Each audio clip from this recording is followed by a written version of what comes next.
Hello, everybody. Hope everybody is doing well, and I hope you guys can see and hear me okay. So, as always, I am going to start, talking, getting into the topic, and all that good stuff.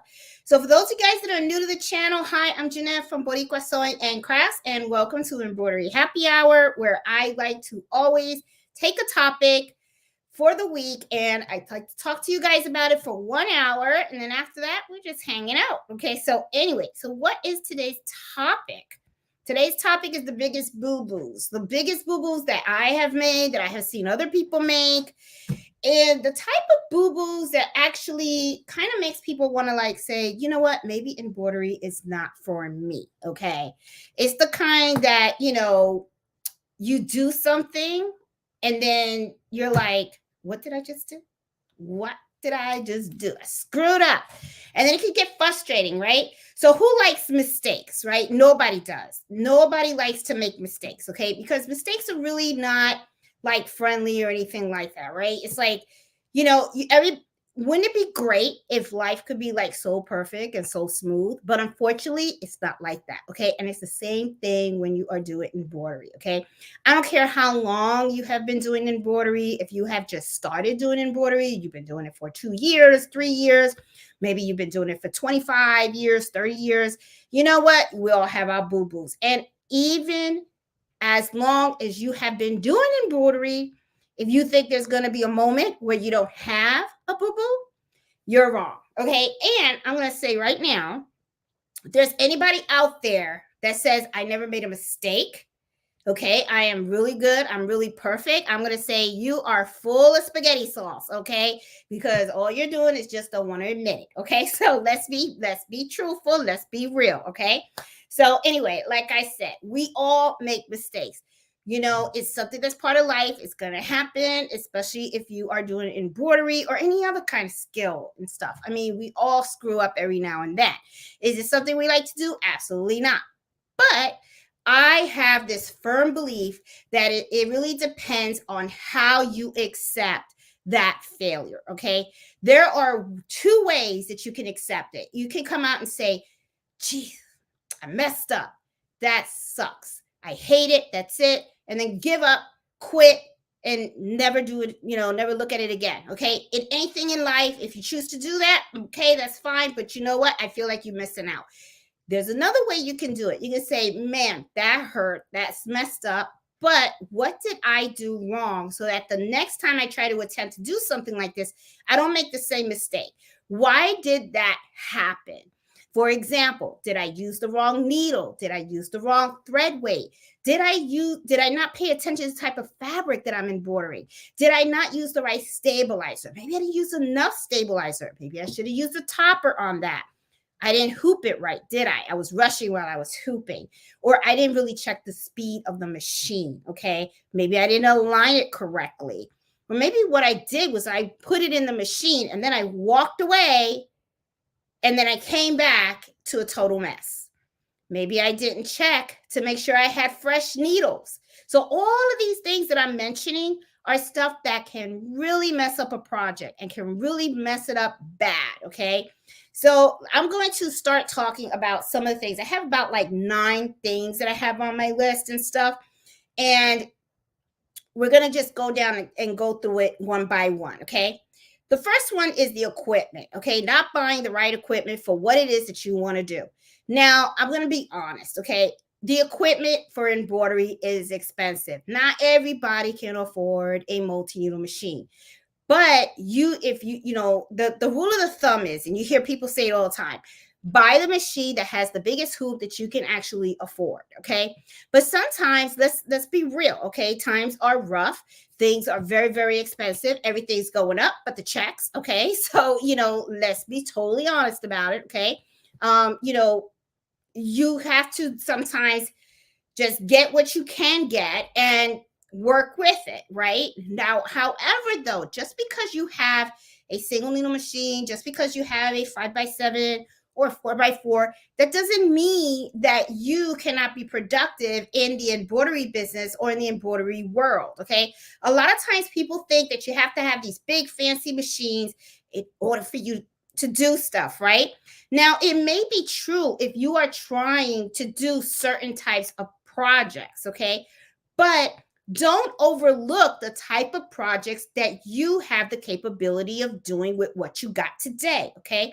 If you have a 4x4 hoop, you can do baby onesies, okay? Why, you could, if you want, try to do bigger projects, and then what you would have to do is probably hoop the item multiple times. There's nothing wrong with that. It's just a little more time consuming.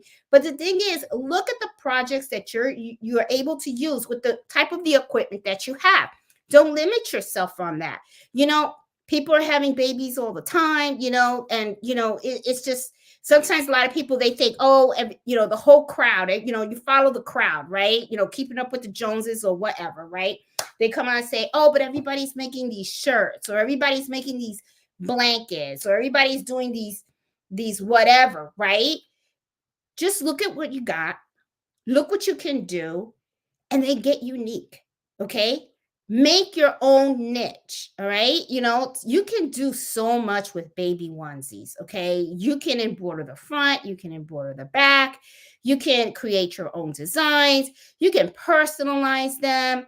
I mean, there's just so much you can do. So I would really, really highly recommend that, when you're trying to get into embroidery, look at the equipment that you have, maximize it, try to use as much of it as you possibly can. And, don't worry about it. As time goes on and you start to, make your orders and stuff like that, you can do it. Okay. Now, some of you guys have noticed that in the Facebook page, I had posted these like Easter baskets, right? A lot of people were kind of concerned, and they're kind of like, oh, I don't have a multi-needle machine, I can't do it, this and that, whatever. I'm gonna be honest. When I first started filming that, at first I was gonna say, no, you can't do it on a single needle machine, right? You need a multi-needle. But when I looked at that, and if you notice in the video, I actually flattened it out. It's the same concept as if you were embroidering a baseball hat. So do you need a multi-needle to be able to embroider those types of Easter baskets? No. All you have to do is get sticky stabilizer, put that in the 5x7 hoop, okay? Position, okay, the item underneath, okay, underneath your needle, hold on to it, pin it, and stuff like that, just like you would do a baseball cap. And you go ahead and you just embroider the name of the child right across the bunny. Okay. I mean, it's that simple. All right. It really, truly is. I mean, you can do it. It's not a big deal. So, a lot of times people come on, they say, oh, you need this, you need that. You can get creative and you can do things. All right. Also, if you don't want to do those types of baskets that I showed you guys, and if, a lot of guys been asking where are you getting them, go to 5 and Below. That's where you get them from. Okay. 5 and Below. And then they also have other baskets that have like little bunny ears that are sticking out.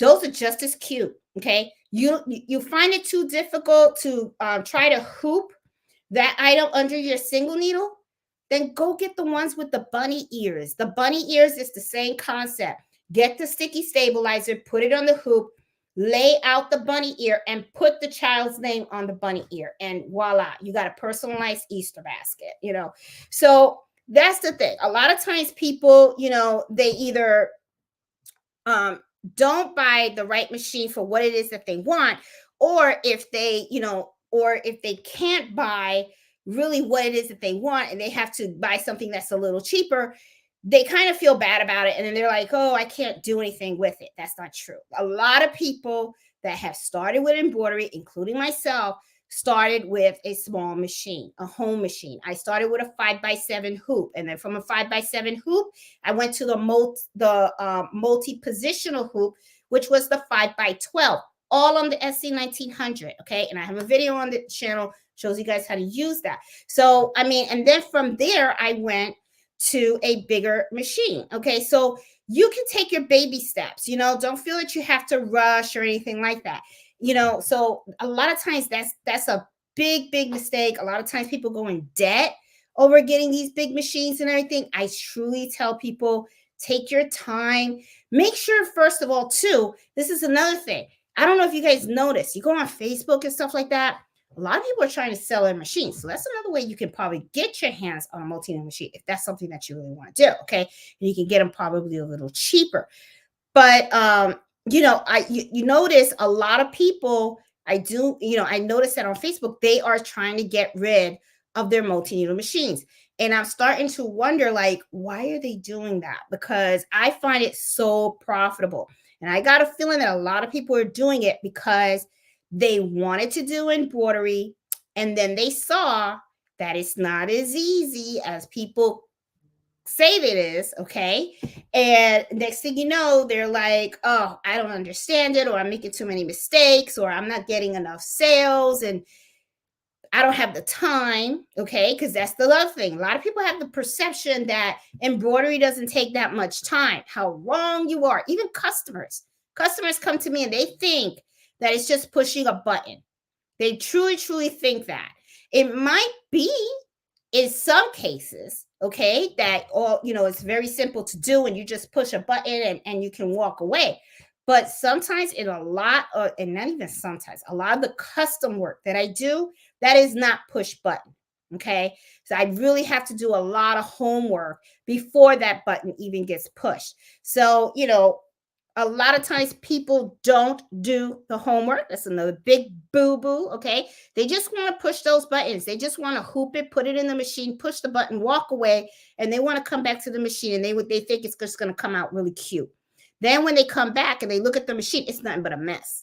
And they like don't know why. Okay. They're like, oh, it didn't come out the way it's supposed to, or it just stopped in the middle of it, or there's the holes. You could tell that there's a lot of holes in there, or the thread doesn't look smooth or anything like that. There's just so many things. And the reason is because you didn't do your homework. You didn't really take a look at the type of design that you're embroidering, and you didn't take in consideration the different types of threads, the different types of needle sizes and all that kind of stuff. So when you don't do that, okay, you're going to get crap at the end, okay, because you didn't do the homework. And a lot of times people just don't do that. They just go, they buy a design, they stick it in the machine, and then they just roll with it. How wrong you are, it's like, okay, big boo boo. And then they mess up on the products, okay? They don't even test stitch their designs because they don't want to spend the time to test stitch designs, all right? Then, they put it on their shirt or their blanket stuff, comes out all crappy and everything, they get all upset. And then they want to give up because they said, that's it. And that's when you see the embroidery machines on Facebook for sale because people just are not taking the time. Okay, so I talked a little bit about the machine. Okay. People really, you got to understand what it is you're trying to get into. Okay. Like if you want to do embroidery and you just want to do it as a hobby, yeah, start with a little home machine. If you're not even sure about it, you haven't even touched embroidery, you don't even know what embroidery is about, or if it's something you're going to like or anything like that. I have seen people just go, oh, I'm just going to go for the big boy, right? They buy the big boy. Next thing you know, you see it on Facebook. Okay. I am telling you, to me, it is an investment to start small, really figure it out and see if this is what you want to do and how you want to move forward. And then you go ahead to the big boys. You can always take a little baby and you can always sell it if if you don't want to keep it.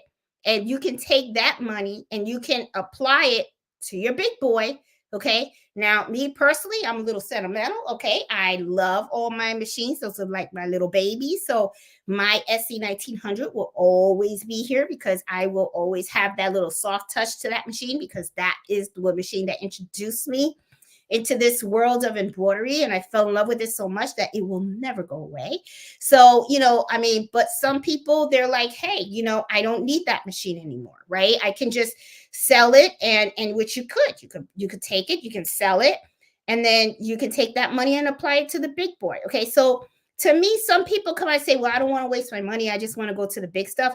But to me, I look at it like you wasted your money if you go to the big stuff and it didn't work out. Because trust me, I know me as an embroiderer, okay, and I know my stuff. That when I'm looking for machines, sometimes I do look at some of those used ones that they have available for sale, and sometimes I'll send them a message and I'll say, hey, are you firm on that price? Because I'm going to be honest with you, some of these folks ask for the price like you're buying a brand new machine. Okay. If I see that all I have to do is just pay like maybe 500 or $1,000 more and I get a spanking new machine, then guess what? I'm going to buy the new machine. I'm not going to buy a used machine because there's a lot of risk that you sometimes take when you're buying a used machine. It's kind of similar to like when you buy a used car. Okay. You don't know if that person did any type of maintenance on that machine. And especially if chances are that they just bought that the machine and then they don't even they hardly used it, right? You don't know if they accidentally did something to that machine and they just don't know how to figure it out, how it works or anything like that. And the next thing you know, you just inherited a problem. Okay, then you ended up buying a machine that doesn't work, and then you're the one that has to go out and find somebody that's going to actually fix it. So be very conscientious of that when you go looking at used machines. Make sure that when you go visit and look at the machine, you tell them, I want to see it stitch out. You know, bring your own thread, bring a piece of fabric and stuff and say, hey, can I borrow one of your hoops? I want to put it in the machine. I want to see how it stitches, right? And don't just go in there and say, hey, I just want to see how it stitches. And then you just have needle number 1 do the stitching, and then you never bother to check to make sure that needle number 2 all the way to needle number 10 or 15 or 20, whatever it is, works. Because it could be that that very last needle is the one that got snagged or something like that and broken, and then they're not going to tell you anything, you know? So I'm just saying, be very, very careful when you're looking at machines, okay? So the other thing too that I find that a lot of people kind of like mess up on is that they don't know how to properly expand their skills, right? It's like they just kind of like go with the flow and they don't really try to research and learn new skills and how to actually work new projects and stuff like that. So a lot of times, you know, and I've done it myself where I'll look at something at one time and instead of really studying it, I'll just come out and say, let me just put it in the machine and see how it works out. And then I ended up with a jacked up mess. And I'm like, okay, that's cool. All right. So now I know that I got to slow down that machine in certain sections. Now I know that there's a certain section in that design that needed to have a different needle size and all that kind of stuff. And you know, you just learn so much, okay? But you really have to expand your skill set. You really do. You really do. So when it's like when you're looking at something new, right? Like let's say, let me give you an example. Like let's say you want to learn applique, right?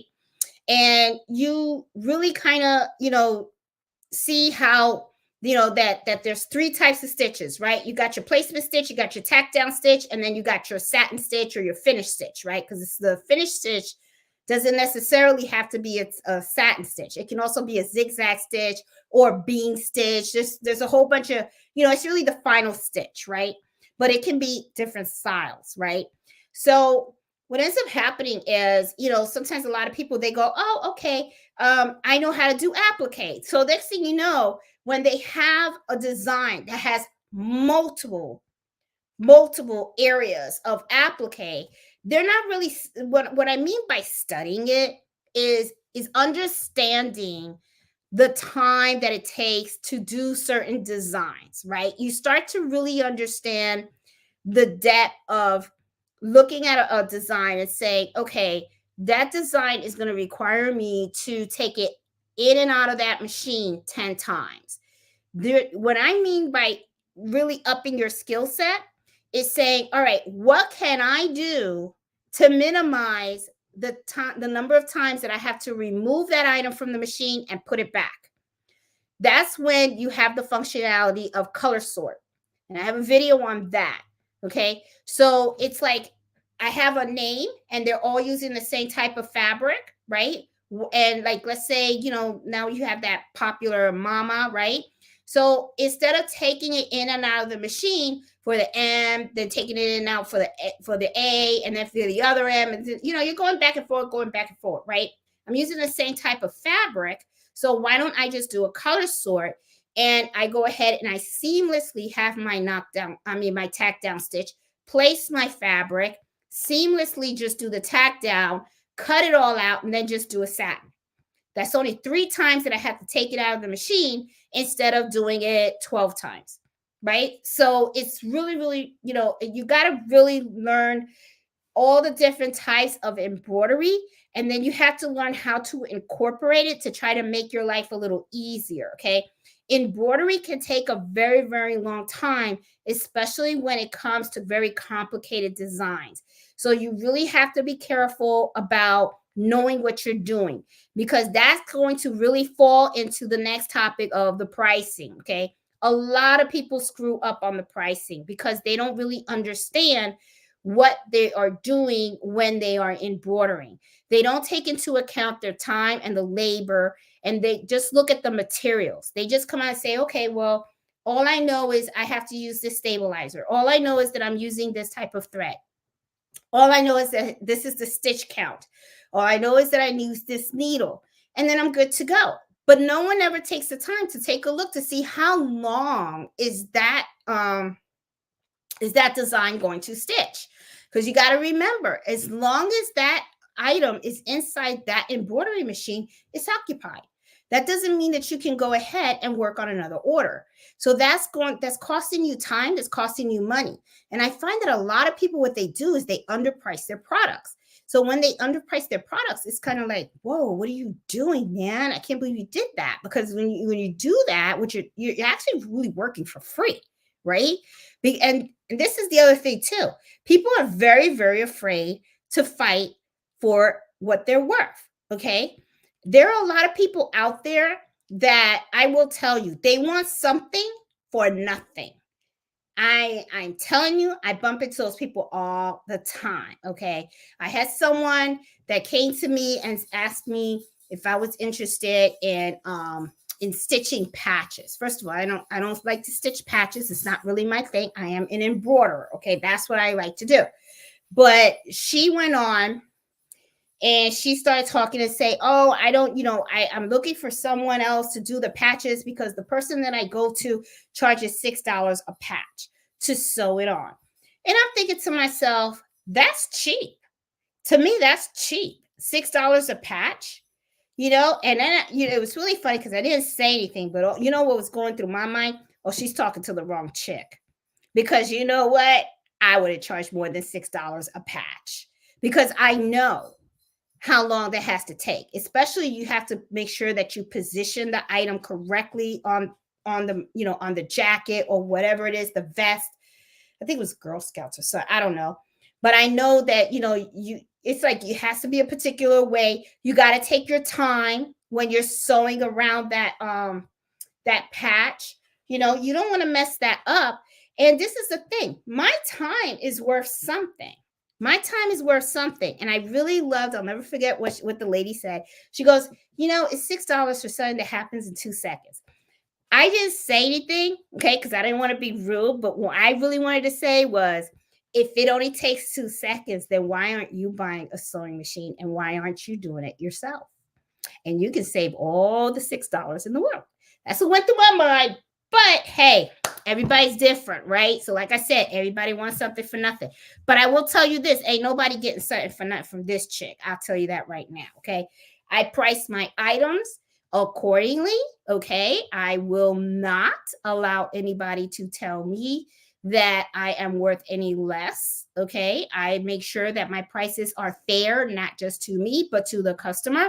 And if there's a problem, then I'm like, okay, then I'm just not the embroiderer for you. And I'm perfectly okay with saying that, okay? But I see a lot of people when it comes to the pricing, okay? Because I even have a girlfriend, beautiful work.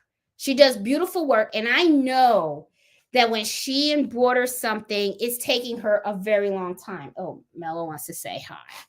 There he is. Okay. Yes, Mello. I know. Look at him. Okay.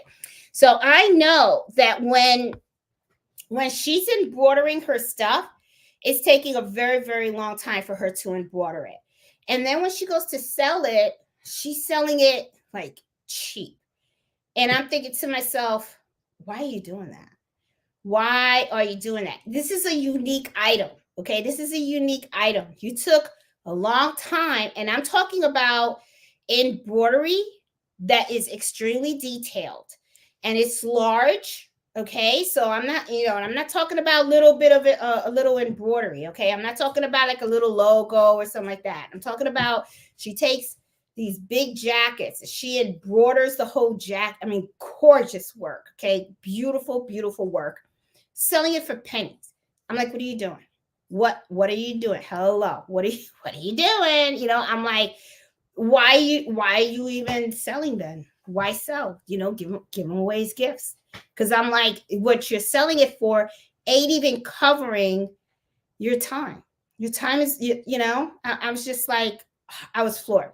So anyway, I mean, a lot of people, I know that sometimes it can be complicated to do the pricing for embroidery, but like I said last week, that there's two types of embroiderers. There are those that do retail and then those that do custom. Okay, the ones that do retail usually price things a lot easier because they know exactly how long each item takes to embroider because it's a repetitive process, right?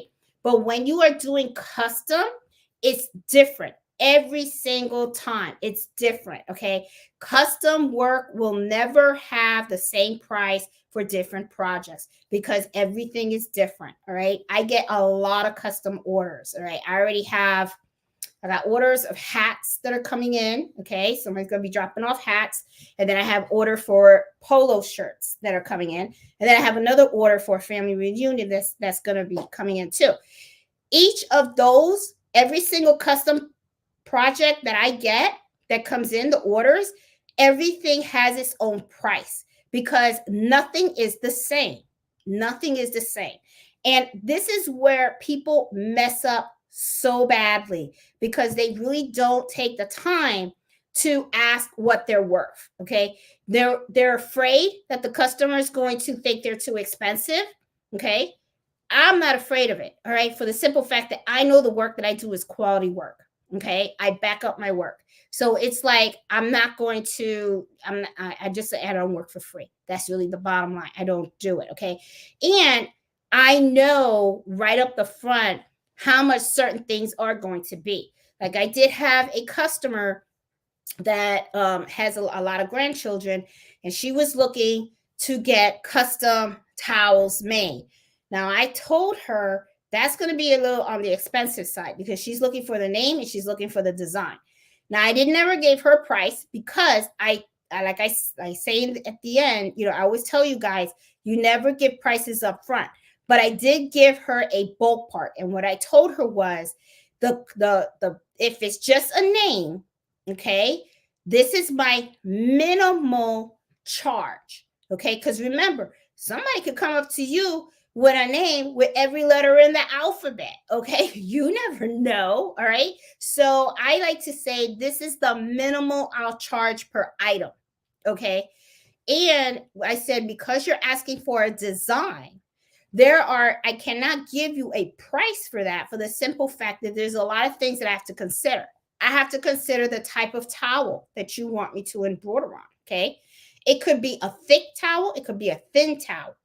It could be a towel that is very, very fluffy. And that's going to determine how many layers of water soluble topper I'm going to have to use. I'm going to have to put knockdown stitches on that. And remember, knockdown stitches is extra stitches. And extra stitches take time. It is not something that's going to be embroidered right away. Okay. The knockdown stitches have to go down first before the embroidery of the design actually takes place. All right. So sometimes that can add a lot of time, sometimes up to an hour. Okay. So that means that towel will be on my machine for a whole hour. Now, I told her, I said, that is not cheap. Okay. And I told her, I do not embroider items where it's just one-time use. I don't like doing that for the simple fact that that embroidery is going to talk about me. Okay. Because sometimes customers will come like, oh, it's okay. I'm like, no, it's not okay. Because then what happens is when you wash it and it comes out all funky and everything, you're going to be talking about me. And I know it. Okay. So anyway, but just know that you have to price your items accordingly. Okay. And this is the other thing too. A lot of times people will, as an embroiderer, right? Sometimes people will come to you and they'll say, hey, I want to get something embroidered, but I want it this way. When you are pretty seasoned, okay, you kind of know what's going to work and what's not going to work. Okay. Even though the customer asks for certain things, um, I'm upfront with them. I am very upfront with them, just like I was with the lady with the bath towels. Okay. I told her I don't, I believe in quality work. And I told her if the towel needs knockdown stitches, that's what I'm going to price for. And that I'm going to let you know that I will do the work, but this is how it's going to have to be because I'm looking at the longevity of that product. Okay. I'm not looking at, you're going to come pick it up. You think it's cute and everything. Then when you throw it in the washing machine and dry it up, then all of a sudden you're going to be talking about me like a dog. No, we're not doing that. So I am going to embroider for the longevity of that product. So sometimes you have to, kind of guide. I always say you need to guide your customers to what is the best type of embroidery for their project. Okay. Now I'm not saying that if they tell you that they want a particular design, you go and you change the whole design altogether. Okay. Remember, it is their order. But the thing is, you need to make sure that when you are collecting the requirements of that order, you let them know that, what are some of the hiccups that they may end up having. Okay. Like if they have a type of material that the embroidery is not going to look good, I think to me, I have a responsibility to let that customer know that and say, you know what, I know this is the design that you want, but this is not the material for that. Okay. So maybe we need to look at another type of polo shirt, or maybe you need to select another jacket. Maybe the bath towel is not for you. Maybe you should try maybe a towel of a different type of material and stuff. You have to talk to your customers. You really do. You got to have those real hard conversations, because if not, that's going to be a boo-boo on you. Trust me. Because it's not going to be on them, because they look at it as, I ordered it, I paid for it, and now it looks kind of crappy, right? And they're going to blame you for it. So don't do it. So that's another big one that I see a lot of people do, is they just take the order, right? And they don't really study the order, and they don't really take into consideration, how the outcome's going to look. And they'll say, oh, it'll look good when it first comes out of the machine, but think of the longevity of that product. Is that product going to keep looking good after the customer walks out with it and uses it? Okay, because you don't want them to come out and wash it and then it looks like crap, and the next thing you know, they're talking about you. And they will do that. I'm telling you, they'll do that, because I did have a customer come to me. And one of the things she did was she said, hey, I was using someone to embroider shirts before. And the shirts, I don't like them. I don't like them. I think they did a terrible job. That was what they said. Okay. So I'm like, oh, okay, well, bring the shirt. And I told her, bring the shirt, because I want to take a look at it. I want to see what happened. Right. So I'm in my mind trying to think, okay, what are some of the mistakes that a lot of people do? Especially, and I'm thinking maybe it's someone that's new in embroidery and they don't know. And I'm thinking, well, maybe they used tearaway stabilizer. Maybe they didn't use the right stabilizer. And then I was thinking maybe they didn't use the right needle size, or the right thread, the thread weight, right? Maybe, and the letters maybe don't look clear and everything like that. She bought the shirt to me, and when I looked at the logo, it was just a little wrinkly, right? So what I did was I took it and I put it under my iron. Of course, I put it, you never iron directly on the embroidery, okay? You guys know you don't do that, so no, okay? What you do is I took the embroidery, put it on the ironing board. I took a piece of Teflon, or if you don't have a piece of Teflon, if you have another piece of fabric or something like that, lay it on top of the embroidery, and then you lightly iron the embroidery, okay? With the piece of fabric or the Teflon between the iron and between the embroidery, okay? You never want to put that iron directly on the embroidery. So once I did that and I took it out, the embroidery looked gorgeous. So I was kind of like, oh, this looks really good. So the lady came out and she was like, oh, wow, that looks really, really nice. And I said, there was nothing wrong with what that embroiderer did. But one of the things that really kind of bothered me was, and it's not that she did it intentional, she just doesn't know, right? Was that right away in her mind, she thought that he did a bad job. I looked at that embroidery. He used two sheets of cutaway stabilizer, which is exactly how I would have did. I looked at the lettering. I could tell he used 60 or it could have been a sheet, I don't know. 60 weight thread was used. I could tell that the right needle size was used. Absolutely nothing wrong. And I let her know. I said, I would use this person again if you wanted to, because they did nothing wrong. However, though, I did make a mental note. The thing that they did do wrong, okay, was that they never bothered to educate the customer on how to care for embroidered items, which is why I created my own care cards. Okay. And that was a lesson learned. When I saw that, and that's the other thing too, learn from other people's mistakes. Okay. Don't just learn from your own. When I saw that, I was thinking, look at that. I bet you that if she had a care instruction and she had read that and she understood, man, it's getting hot in here, that she understood that she would have known to have taken the item, put it on the ironing board, and do exactly what I did. And she would have had a perfectly nice logo on her shirt all the time. So that to me was a lesson learned for me. But, I really wish I knew who that embroiderer was, because I would have loved to have give them that tip and said, hey, the next time that you do embroidery and stuff, give them a care instruction card. So that way, they know how to care for it. Because I felt really bad, because I was thinking to myself, oh my God, this person, whoever it is, did a beautiful job, but was given a bad reputation, or starting to have a bad reputation, because the person just didn't know how to care for the item. You know what I'm saying? So, but of course, because I explained it to the lady was like, oh, okay, I didn't know. So I'm hoping that she doesn't have that negative thought about that embroiderer, because they did beautiful work. They really, truly did. They did beautiful work. And, it was just that she didn't care for it correctly. Had nothing to do with the person that embroidered at all. So anyway, the other thing, okay, so we talked about the machines a little bit. We talked about not taking the time to really expand your skills and really learning about the different types of embroidery and how you can improve the type of stitch outs and everything like that. We talked a little bit about the applique. We talked about the pricing, making sure your time and labor is there. Now let me talk to you guys a little bit about the fear, okay?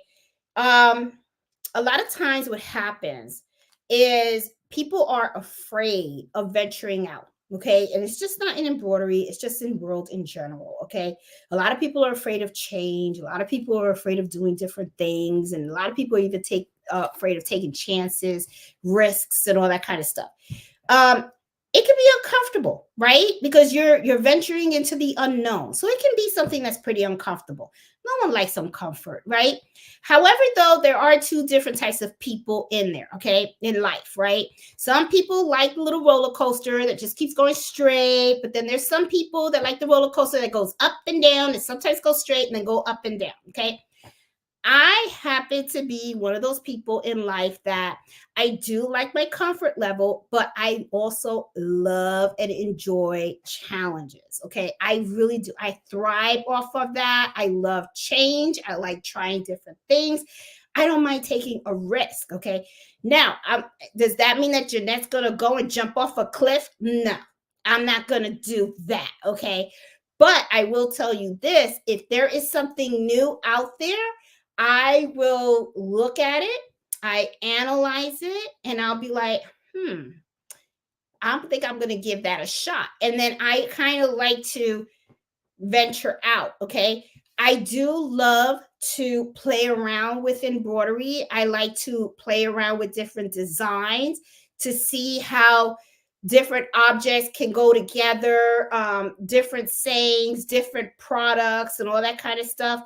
You have to honestly, if you're going to do embroidery as a business or anything like that, or even if you are doing it as a hobby and stuff like that, and you want to try different things, don't let fear stop you from venturing out. Okay. I had it. There was a time when I was afraid. I didn't want to do in the hoop projects, okay? Because I was like, oh, I don't like doing that. It's all complicated. Da, da, da.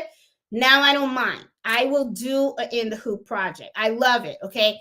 Now it's like I will buy something, I will buy one of those designs, I will print out, and I have a little notebook with all the directions in there and stuff. And I love making them, and I make them in bulk. And I think they're fun, like the hand sanitizers, the mug rugs, and all that kind of stuff. I mean, I just love doing it. So it's like venture out. There are so many different ways that you can really explore the world of embroidery. The appliques, the sketch designs, the filled embroidery. You can do marlar. And I know I said that wrong, but those that know me pretty well know what I'm talking about, hopefully. The in the hoop projects, the free lace standing projects. There are just so many different things that you can do. You can do quilting with embroidery, okay? So there are so many things. Don't be afraid to venture out. Don't be afraid to look at different products, and look at that and say, if I hoop that, what kind of designs could I put on that? Okay. Do you think this would sell and stuff like that? Don't be afraid of that. Okay. So, a lot of times people are like, oh, I'm afraid of breaking my machine. Why are you afraid of breaking your machine? You break the machine, so you go fix it. So what? It's a machine, right? Okay. So, and some people are like, oh, I'm afraid that I'm going to mess up the fabric. All right. Well, you know what? There's a lot of fabric out there in this world. Okay. And if you are so into like, I don't want to mess up this fabric, I bet you there is a consignment store or a Salvation Army or something real close to you. And I bet you can go to Joann's, and you can go to the little section where they have I think they call it the Reckments section, where they have the little pieces of fabric that are different sizes and stuff like that. Well, then, okay, then don't get the expensive fabric. Buy the cheap fabric. Buy the ones that are on sale and stuff like that, and practice on that, okay? Don't let the fear, that is one thing that I noticed. It's like people are so afraid to try new things, and then they miss out. They truly miss out when they could have done so much. So they're afraid of breaking the machine. They buy a machine that's in the box in the room, and they're staring at it. They're just staring at the machine. And what goes through my mind is, what the heck did you buy it for? I mean, it's not a paperweight. It's take it out of the box, play with it. Okay. I mean, learn, you don't know what the button is for. Press the button and find out what it does. Press it. Open up the manual, read it. You have to do something. Just don't sit there and stare at the machine and all that kind of stuff. That's not going to do anything. So it's like fear. And then sometimes people say, oh, I would really like to start a business and stuff like that. Well, do it. But I'm going to tell you this though. Okay, before you do it, all right, and this has nothing to do with fear. Okay, before you do anything, make sure, if you're going to start a business, make sure that you know what you're doing. Because if you start a business and you don't even know how to embroider anything, then what's going to happen is when you get that first customer and you have to fill that order, it's going to come out crappy because you didn't practice. Opening the business in embroidery is something that you do when you have really upped your skill level and you are confident that you know that you can provide an excellent quality service to the customer. Okay, if you don't know that service that you are providing is of good quality, then it is not time for you to open up a business yet. Just saying. Okay, I mean, you can try it if you want to, but I am a big believer in your reputation. Okay, I mean, you do not want to sell something and then all of a sudden people have it and they're like, oh, that's crappy. Because before you know it, your reputation is downhill. Nobody's going to want to buy from you because they're going to be like, oh, She doesn't know what she's doing. And that, let me tell you, I always say it, when something leaves your shop, it's talking about you. You may not be there, but they're talking about you. Okay. The other thing that I see also is that people are afraid of refusing orders. And then when they don't refuse the order, they mess it up. Okay. And then it's like they're in a bind. Don't ever be afraid of refusing an order. Not every order is worth taking. Okay. Honestly, I refuse them. I have no problem refusing orders. Okay. I really don't. If I just, and to be honest, sometimes I'm just tired. Sometimes I have too many orders. Like right now, I am backed up. Okay. Because I work. Plus, when I come home, I have to run my business. And my orders are not small. I have a lot of bulk orders. Okay. So it's like people come here with boxes of stuff. And then when they drop them off, it's like, oh God, here we go. I gotta go. I gotta do my thing. But the thing is that every order that I take, I have a full understanding of what it is that the customer wants, how they want it. And I told them the price. They're fine with the price, okay? Because I mean, they kind of know I don't negotiate the price. It's front. It's like, this is how much it is, and that's that, okay? Um, and then as long, I do a test stitch, and if everything comes out good and everything, I'm like, okay, bring the items over and let's finish the job. But I am very picky about the type of orders that I take. Okay. There have been times when people have approached me with certain orders, and I just tell them, no, I'm not going to do it. I'm like, nope, I don't feel comfortable with it. And some of it is because they come with certain materials that I don't feel comfortable, embroidering on. Like, for instance, very, very slippery fabric. It's like, I don't know if I want to embroider on that, because slippery fabric can be very, very, very difficult to hoop. Okay. Even with mighty hoops, it can be very, very difficult to hoop. And they're very prone to puckering if you don't, stabilize them correctly and stuff like that. And I know I have not mastered that yet.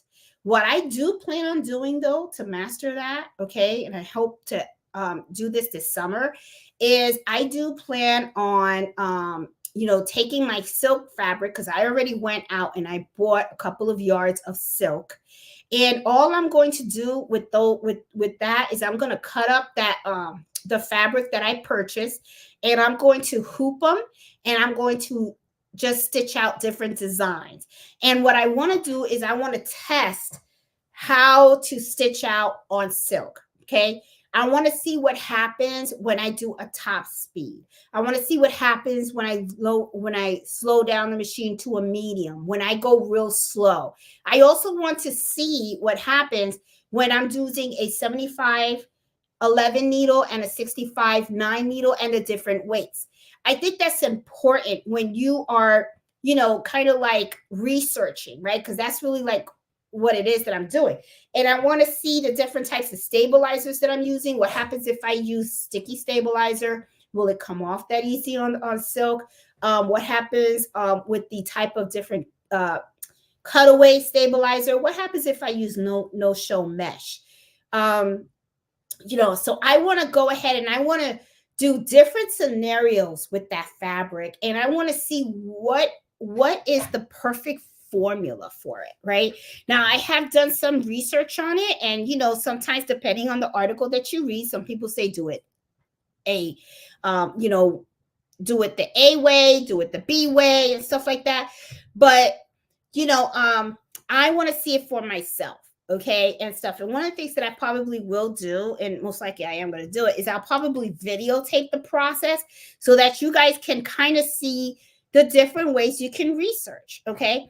And I really think this is important. And a lot of people don't take the time to do that, is to do the research, play with your machine, play with your fabrics, play with your stabilizers, do different scenarios, and so that you can see what the outcome would be, because that's really going to help you. Because when you get someone to come that comes to you, or not even if you're in business, what if you want to do a project for yourself, or you want to do something for a loved one, right?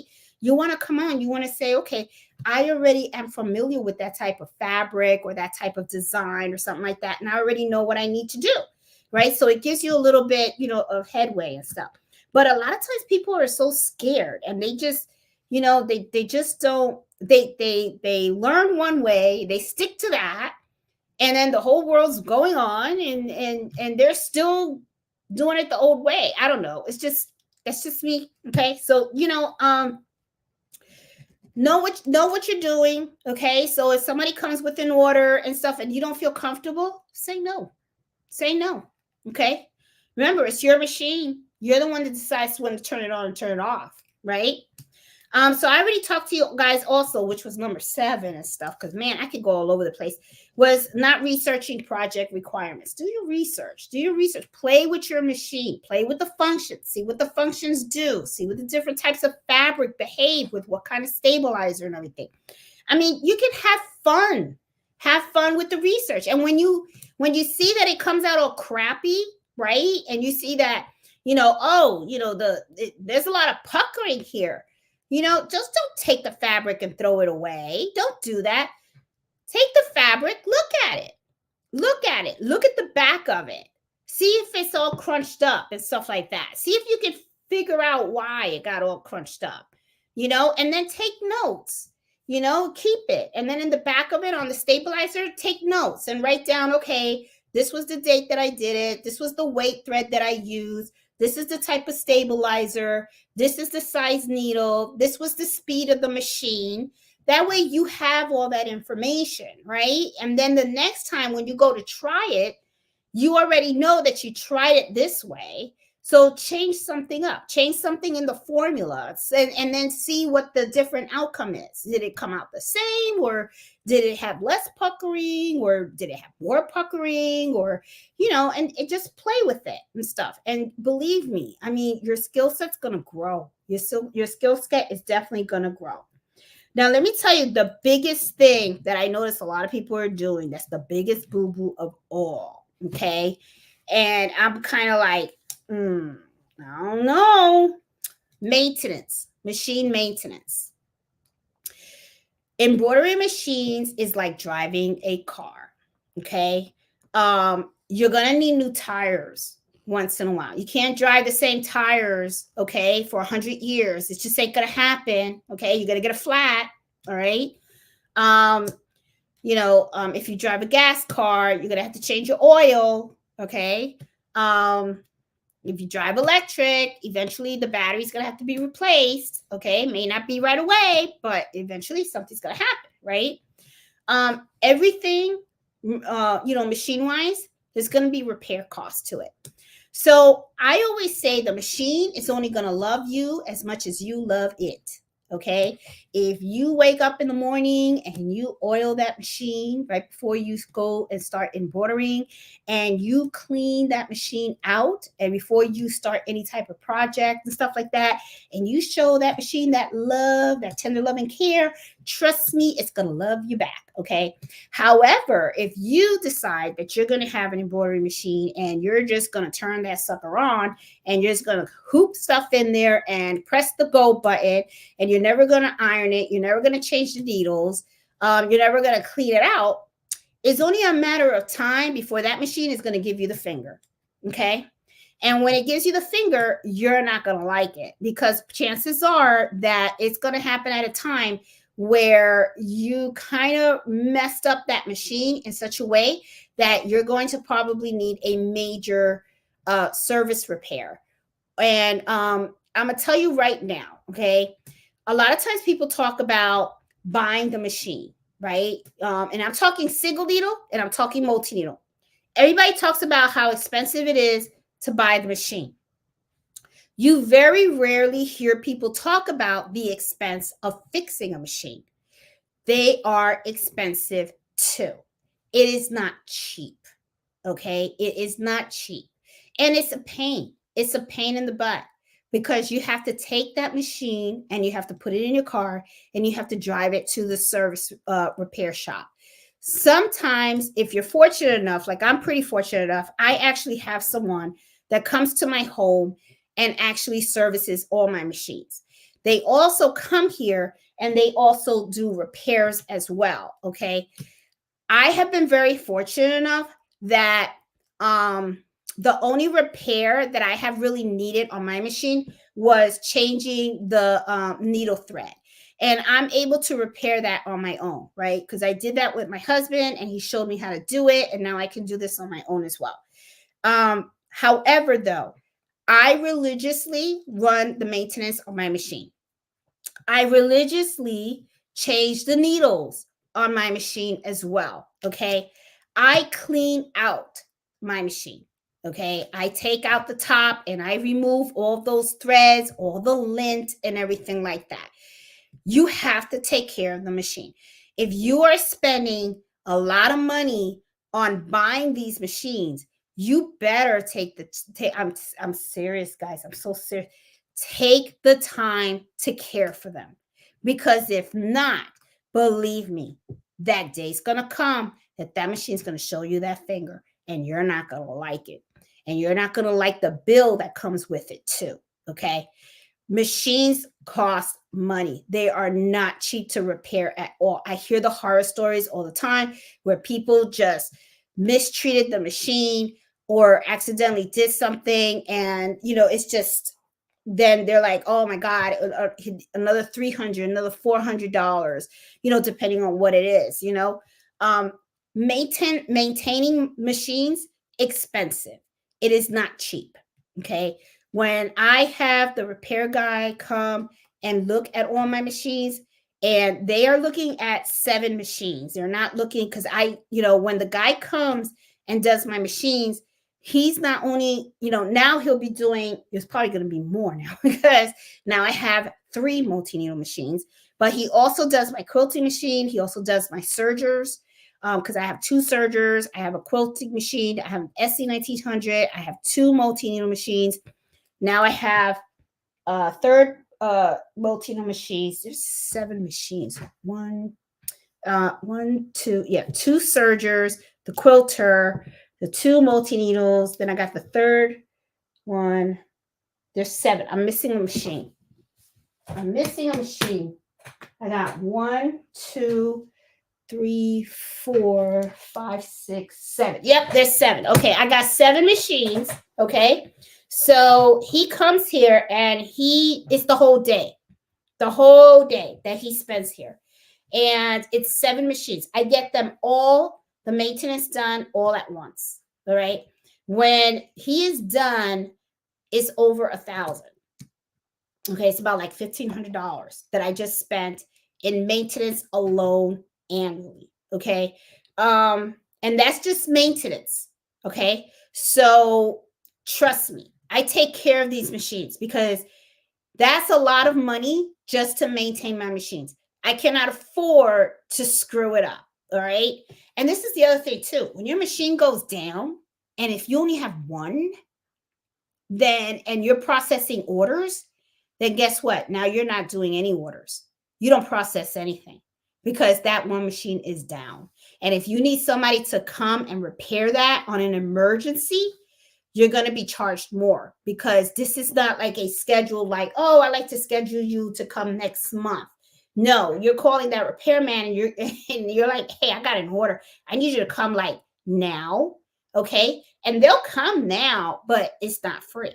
So, you got to make sure that you are maintaining those machines, and you got to make sure that you understand how to do it and how to do it right. Okay. I see a lot of people, and it's not that they're cheap. Well, I was going to say that they're cheap, but it's not that they're cheap. It could be that maybe they don't know, or that they probably think, oh, I can get away with it for a little bit more. Needles. I don't want to say that needles are cheap, because they're really not. Okay. I buy them by the bulk. Okay. But the thing is, I buy a lot of needles because I go through a lot of needles. I mean, it's I'm changing all the needles on, especially these three machines and my sewing machine. The sewing machine, I'm changing the needle at least once a week. On these multi-needle machines, I'm changing them twice a week. Okay. That's a lot of needles. Okay. Because this is 10, 20, 26 needles twice a week.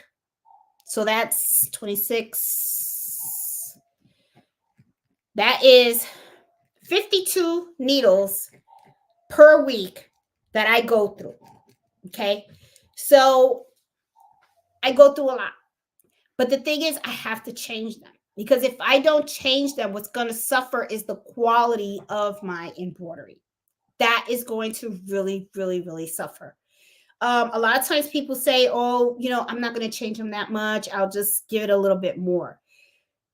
If you really want to test the theory out, then what I recommend you do is don't change the needle. Do an embroidery, take an embroidery file, right, with details on it. Okay, that's dense. All right, and embroider it with a fresh needle. Then you go ahead and embroider like a whole month without changing the needle. Then try to embroider that design again. Guarantee that if you put those two designs close to each other, you're going to see some differences. You're going to see some differences. You really are. Okay. You're going to notice that it's not as crisp. Okay. Because what happens is the needle gets dull. And when the needle gets dull, it pierces through the fabric. And when it pierces through the fabric, it makes an actual bigger hole. Okay. So it can really change the look of the design. Now, to some people outside, it may not be as noticeable to them because they'll probably be like, oh, it looks good, because they're not embroiderers, right? But I tell you what, I bet you I could see it. I could see it, and I'll be like, they didn't change the needle. That's an old needle they used. Okay, I know what it looks like. And when you do embroidery, as something that you do every day, you know what good embroidery is supposed to look like, and you know what shady embroidery looks like. Okay, you can tell the difference.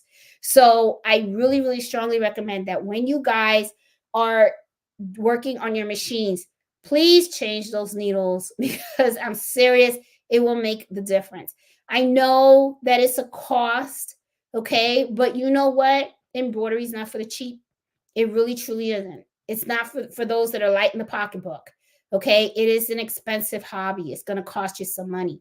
So, just know that up front. Okay.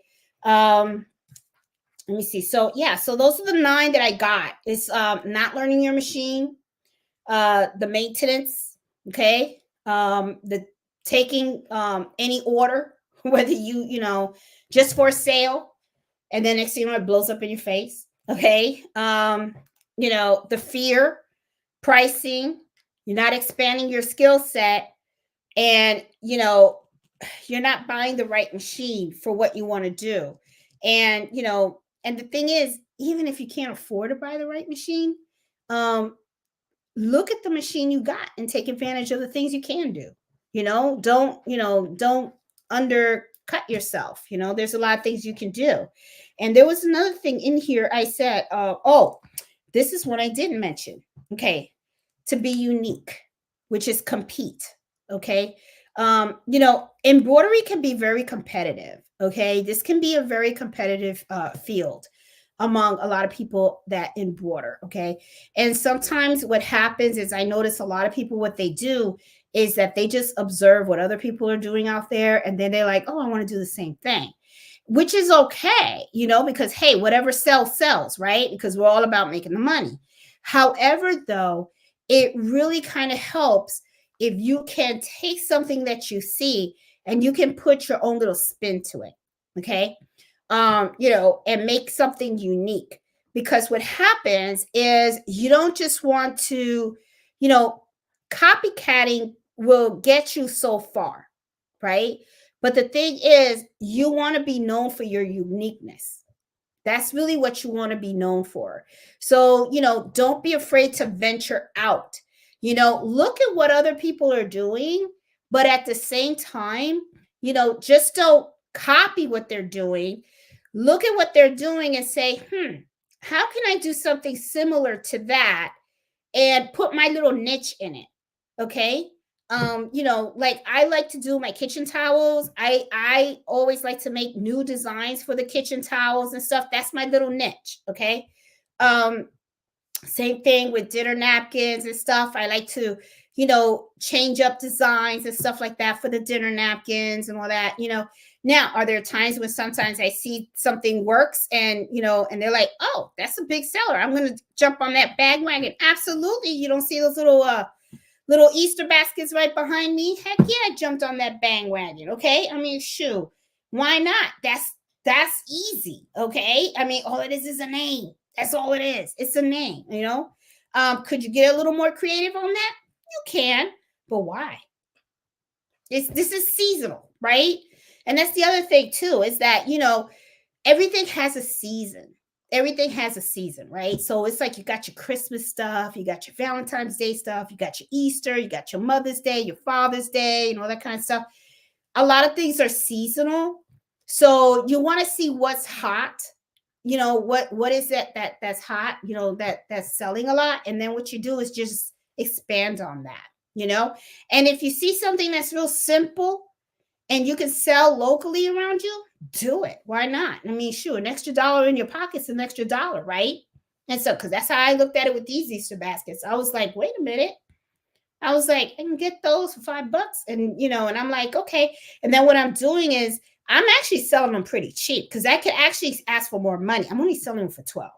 I'm selling them for $12. But the reason why I'm selling them for $12 is because I'm not paying any fees. I'm not paying any shipping.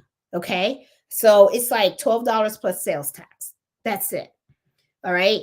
I didn't have to go anywhere to really pick these up. I mean, literally like real close to my home.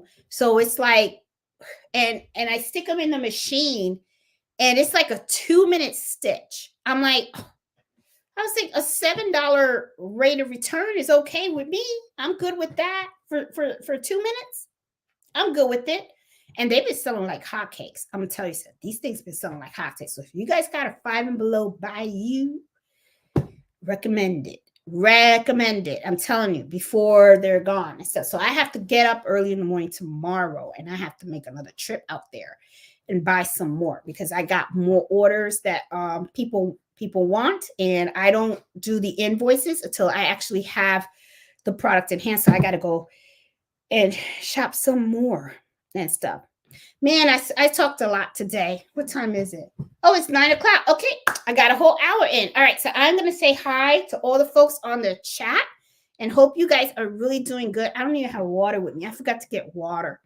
And so I'm going to say hi to you guys and stuff. Let me see. I see, hey, Peggy, Sassy. Hey, Buffy Cheek, how are you? Hey, Marlene, how are you? Sold one, had a couple of orders coming, went to Walmart. Hey, have some bunnies with long ears. See, I told you, Marlene. I'm telling you, they're hot. They're hot. I'm serious, guys. Do it. If you have a 5 and below by you, just go there and pick them up. I'm telling you. I am telling you.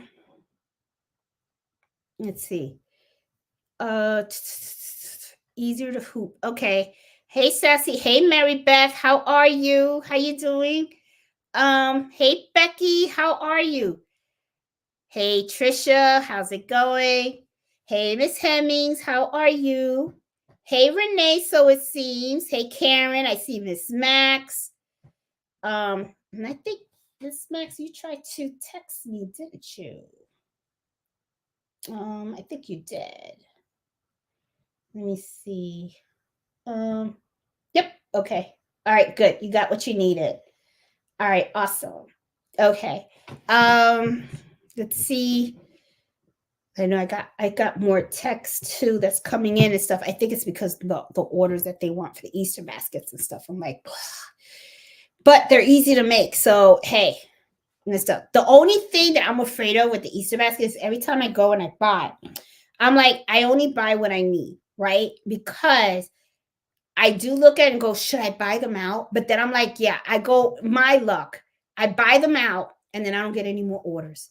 And then I end up with 50 Easter baskets sitting in my house. And I don't want that.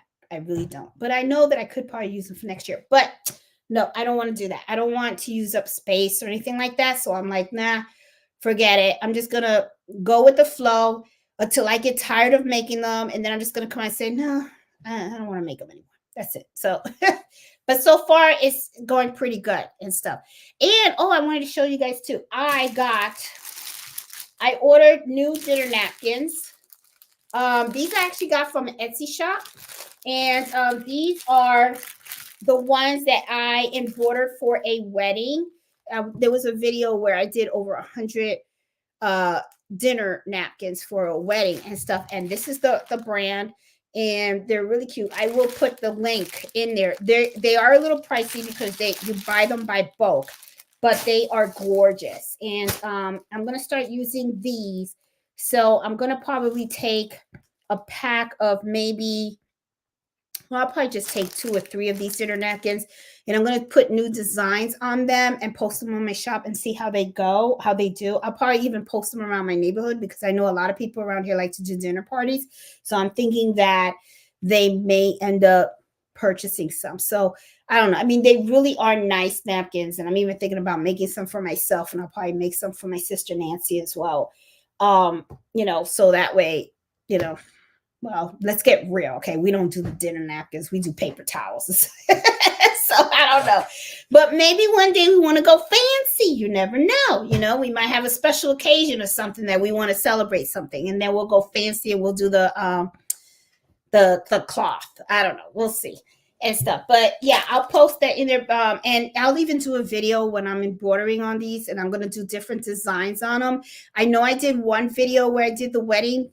But I want to do different types of designs on this. So I want to see how it looks, how it goes and stuff like that. And then you guys can see how it works in the embroidery, with different designs and stuff like that. So yeah. Okay. So, hey, Christina, how are you? Welcome to your first happy hour. Hey, Ruth, how you doing? Hey, 22 be young. Gifted Black. Oh, hello. How are you? And so I said your name slow because I was trying to figure it out. Okay, so I see Jackie on here. I see Christina. Hey, Mary Beth, how you doing? Oh, Mary Beth saying her mother had a pacemaker, couldn't be around any strong magnets. Yes, and you know what? Those things have a really big warning sign on there. So yeah, if you have a pacemaker or something like that, you can't use the mighty hoops and stuff. And I'm gonna be honest with you, Mary Beth, if your mom is living with you and stuff like that, I don't think I would buy them, for the simple fact that you don't want to like accidentally, like she walks in or something like that, and then it affects her in some kind of way. So I would be like, I'm gonna use my regular hoops. That's what I would do then. Let's see. Let's see. Hey, Lucy, how are you? Hey, Harold, how you doing? Hey, Jenny. Hey, Joan, how are you? I see Eartha, Kathy. Hey, Robin. Hey, Sassy, how are you? Everybody's talking about that. Mighty Hoops for approximately 4 Tesla surface hoop. Okay, let's see. I want to make sure there's no questions out there also. Hey, Iris, how you doing? Hey, pretty eyes, how you doing? Hey, Denise, how are you? Oh my goodness, Karen is sharing something here. My first piece. Oh, yes. And I've done that. I have done that. Okay, my first big mistake was sewing the back to the front of the t-shirt, and I had to cut it off the hoop. I displayed it so I could see it in my sewing room. So I'll check and recheck. That is pretty smart. That has happened to me. And that's why whenever I do my videos, you always see me that I put my hands underneath the hoop. And that's to make sure that the shirt didn't fold over and stuff and get caught on. That is something that is very, very common, happens to a lot of people. And it sucks because there is no fixing it. You got to just cut it. You just have to cut the shirt to get the hoop out. And it's a shirt that's going to go in the garbage. So yeah, that is a painful boo-boo. That is for sure. Hey, Audrey, how you doing? Hey, Denise, how are you? Hey, Nana. Hey, Kathy, how are you? Oh, here's a question for the company. Do you remember the name of the font? Okay. When the there is no name of the font, Kathy. When I do when I do custom embroidery for a lot of the business owners around here, the way that I do that, it's I have those digitized. Those are not designs that I made for them. Okay, they come with the designs, and then what I do is I work with my digitizer, and the digitizer actually digitizes the design, including the letters. Okay, now I do have some fonts that are pretty small, and they're called the Merly. Okay, they come with in brilliance. You can also purchase small fonts. Okay, if you go and you look like in stitchtopia.com, or you even look at other sites, what you want to do is you want to look for fonts that are less than 1 inch. Okay, they have like 0.75, a half an inch, or 0.25. Those are, you want to look for mini fonts. They're called mini fonts. Okay, but when you see that I'm doing embroidery for companies and you see those videos and stuff, those all those fonts that you see and the design and everything, that actually came as part of the logo, okay, that the company has. So I usually take the design of the logo, because I have the customer provide me a nice clear graphic design, and then what I do is I share that with the digitizer, and when they digitize the design, they also digitize the letters for me as well. So I hope that kind of helps a little bit. Okay. Hey, Danielle, how are you? Hey, I hear Jeanette is walking down my street. I messed up and gave up. The white crew set me straight. I'm trying it again. Don't give up. Don't give up. Hey, Judy, how you doing? Love those baskets. Everybody loves these baskets. I'm telling you. Let me show you guys the basket up front. Here they are. These are, and let me tell you something, they're very good quality. They really are. They're good canvas. They're lined. Okay, they are lined. Very strong. And I could see the kids using this more than once. Okay, I can really see people using this more than once. So this is really, really nice. This is kind of fuzzy right here. So, I did do a video on how to embroider these. Okay. And like I said, this is a little bit on the fuzzy side. And I kind of laughed because in the video, I even showed you guys, if you look up close to the design, okay, you'll notice that the actual bunny, if you look right here, right, this is the outline. This is an applique. This is an applique design, okay? And then this is a cotton ball, and all they did was put fabric glue on here and put it on there. So it's like, oh, okay. So, and it's very cute, and it's a very good quality. It really, truly is. It's really, really good quality. I really like it and stuff. Now, like I was also telling you guys in the video as well, is that if you had planned ahead and you had wanted to do these or get these things, right, you could have gotten them overseas. But when I looked online, because I wanted to see like what would have been the cost savings, right? It would have been like a $2 cost savings, because if you buy them by bulk, it would have been $3 a basket. So I was kind of like, oh, okay, $3 a basket is not a bad idea. The only thing though is that I'm like, okay, you have to make sure that you're gonna have to buy a certain quantity, right? And then you're gonna have to ask yourself, am I going to be able to sell that much, right? So I didn't know, right? So I just said, you know what, I'm gonna stick with the buying it retail and see how it goes. And it seems to be going pretty well because the lady in the store keeps looking at me because I'm going there almost every day. Almost every day I'm going in there and I'm buying baskets, so but I mean, but I'm buying them as the orders come in because I just don't want to end up with 10, 15, 20 baskets just sitting in my house. I just don't want to do that. Okay. And I know I'm going to get tired of doing these. All right. Because I'm already kind of getting there. So I think maybe this Sunday maybe will be the last time that I take an order and I'll just say, hey, I don't have any more. I don't have any more baskets. I'm done. And I just don't want to do it because I do have a lot of bulk orders that are coming in now. And I have to focus on those. Okay. So like I said, I got a guy coming in with a lot of hats and I'm going to have to embroider his hats. And then I have shirt orders that are coming in as well. So I got to focus on those big bulk orders. So I'm not going to be able to be messing around with these things. And I need a break. I really do. I need a break. So I'm even thinking about not taking any local orders for like, I was telling myself for a week, or tell people, I was going to go in the appointment book and just like close out a whole week just for no local orders, just Etsy orders. That way, because the Etsy orders really aren't coming in as much as the local orders are. So I'm thinking of just closing the shop for locally for just a week, just to give me a nice little break.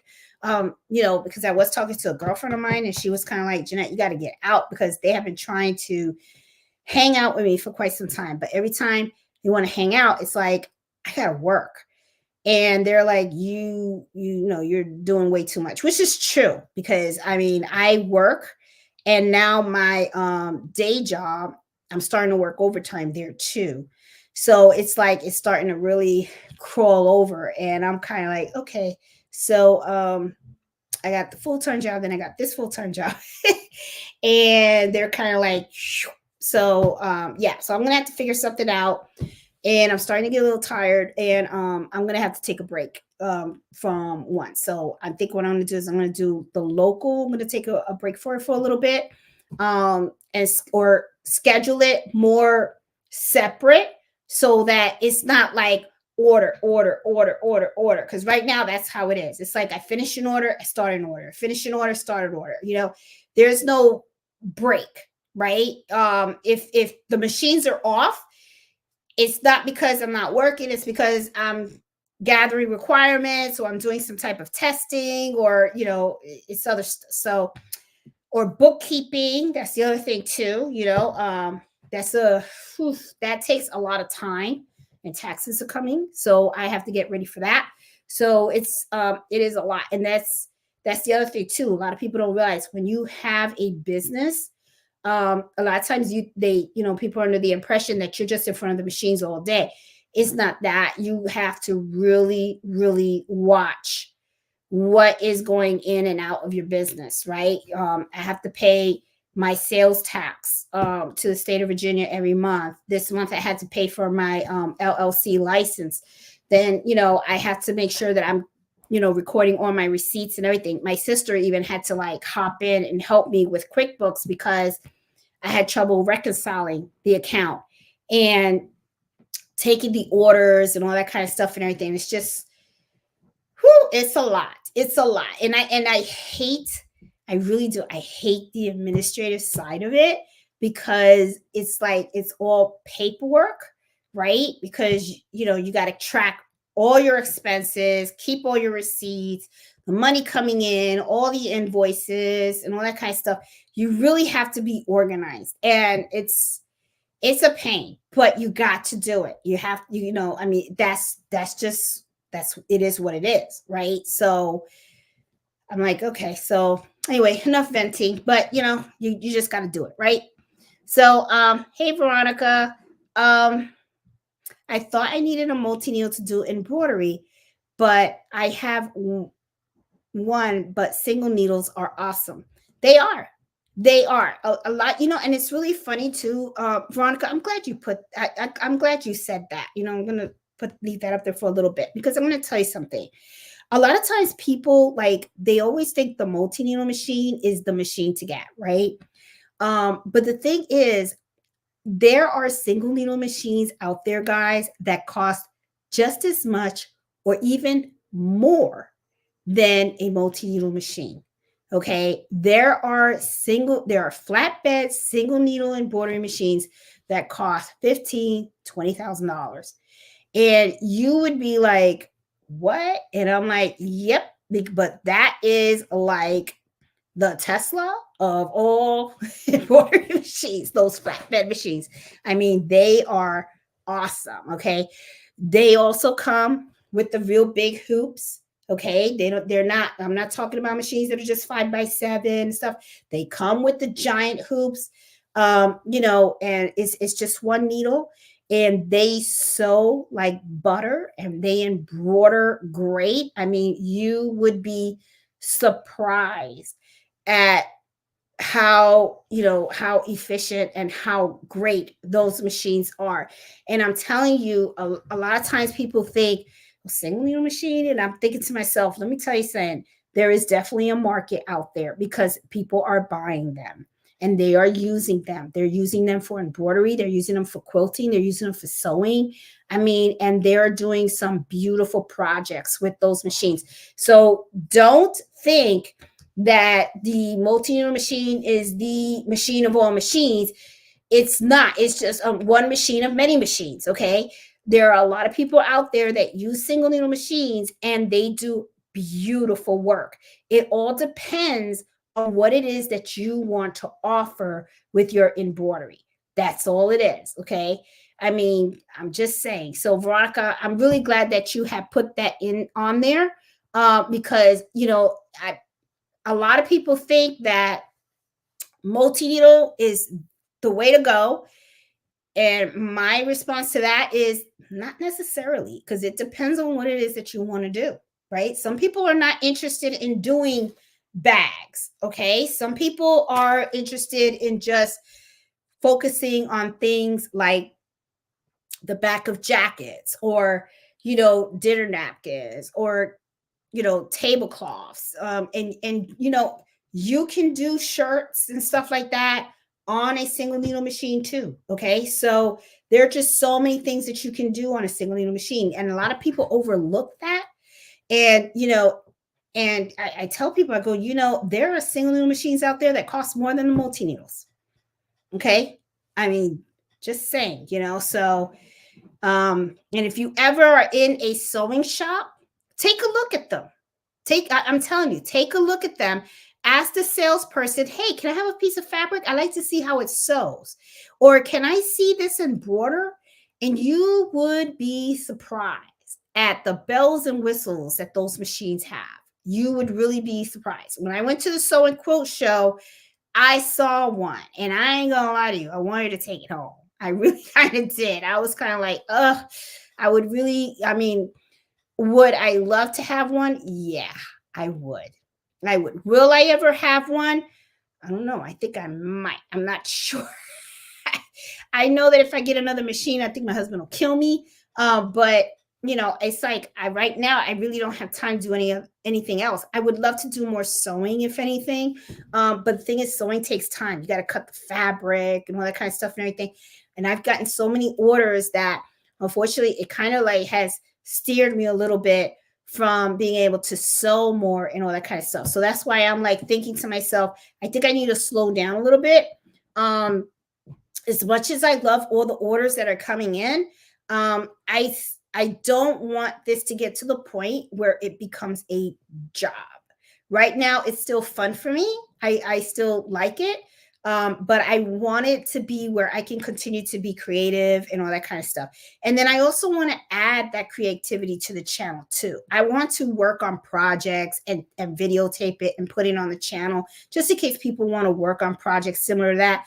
Like here's an example. Like I was messing around with applique, right? And look what I did. Okay. Now, this is just fabric letters. That's all it is. Okay.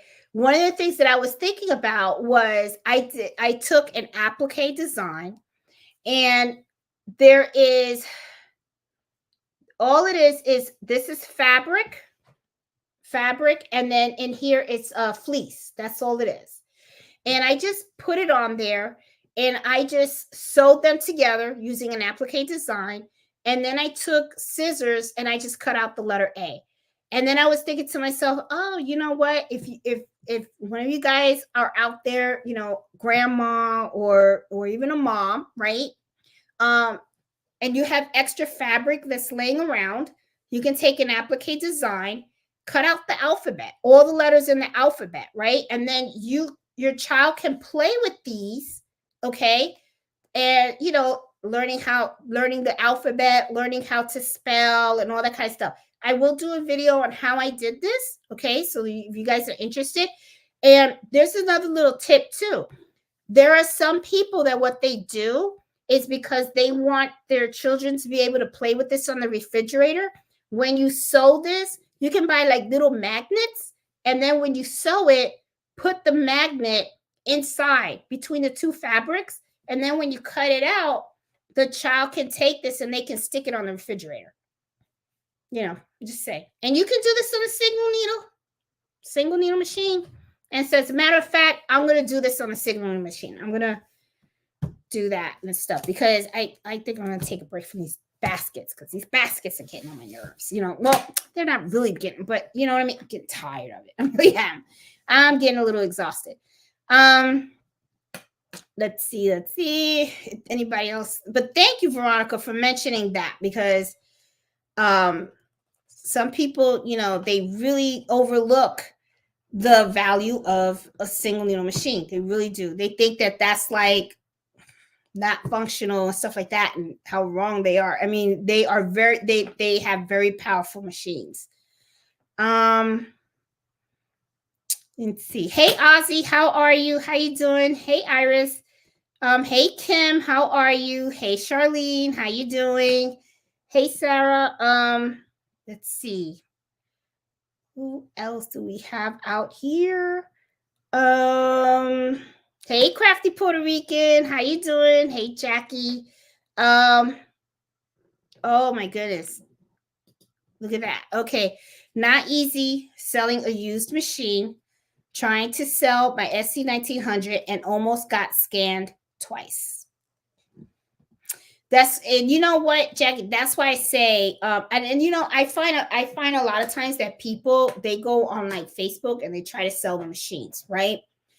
And one of the things that I say is try to sell it locally, not outside, okay? And the reason why I say that is because that way you can meet the person and actually exchange the money for the machine.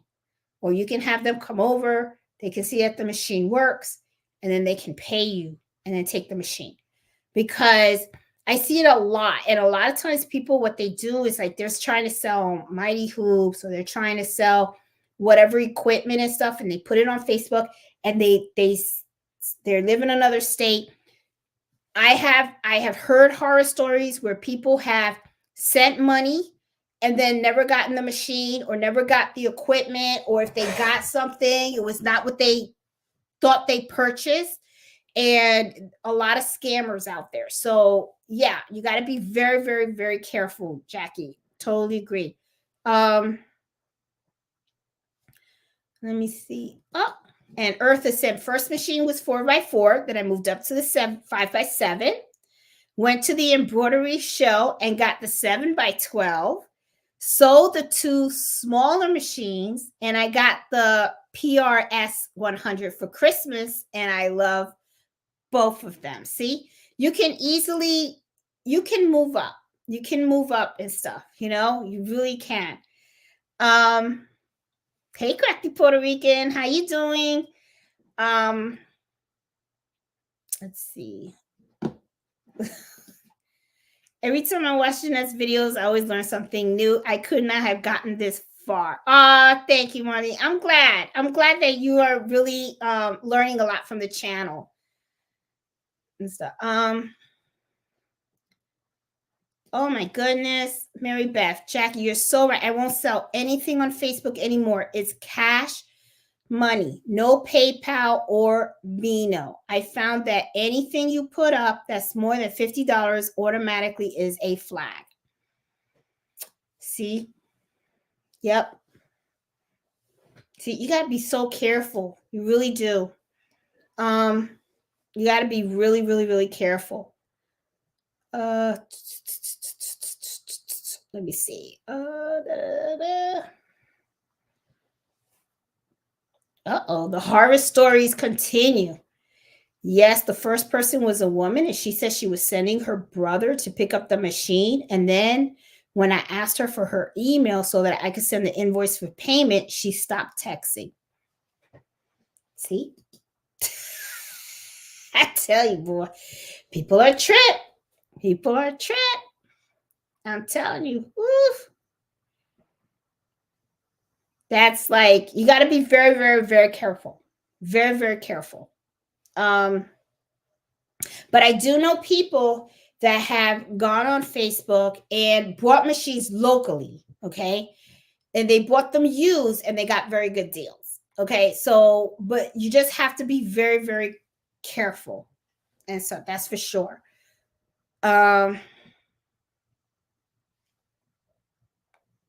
Let's see.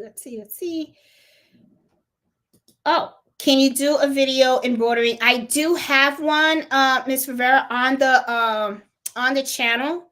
I do have one where I do embroider names on the beach towels. I think I have 2, as a matter of fact, that I have done on that. I have plenty on the videos on bath towels, beach towels, and stuff. So I do have video on that on the channel already. Let's see. I need to search her videos. Yeah. Yeah, do a search on use Ms. Rivera, when you go to the channel, do a search for towels or beach, the word beach, and it should pop up, okay? And you'll see it.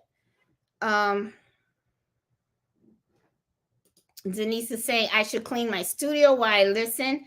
When I finish the first 2 sheets, before I begin another project, I want to starch my fabric. I love, yep. I always like to, you know, what's funny too, Denise? You say you starch your fabric when you are, when you're quilting. I actually, you know, when I am embroidering like things like my dinner napkins like this and stuff, I starch these as well, okay? Because they really do help for the embroidery to prevent puckering, you know, because not only do I use the tearaway stabilizer on my dinner napkins, but I also starch them as well. So starching is a very, very good tip when you're doing embroidery and when you're doing sewing.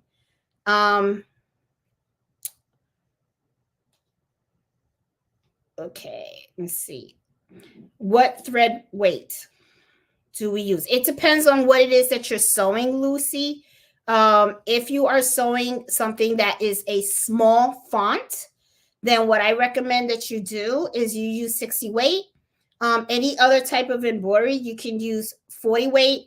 But if it's a small detail, like small fonts or any parts of a design that is a very small detail that really needs to stand out and be nice and clear, that's when you would use a 60 weight thread with a 65.9 needle. Okay.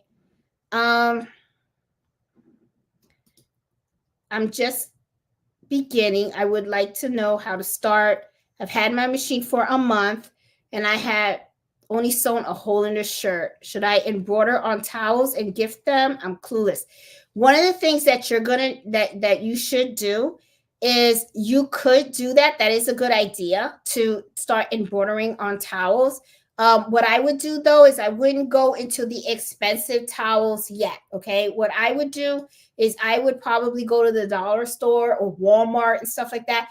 Pick up towels that are very inexpensive and start embroidering on those. That way you can get a hang of how to deal with different types of fabric, stabilizer, and how to actually do the embroidery.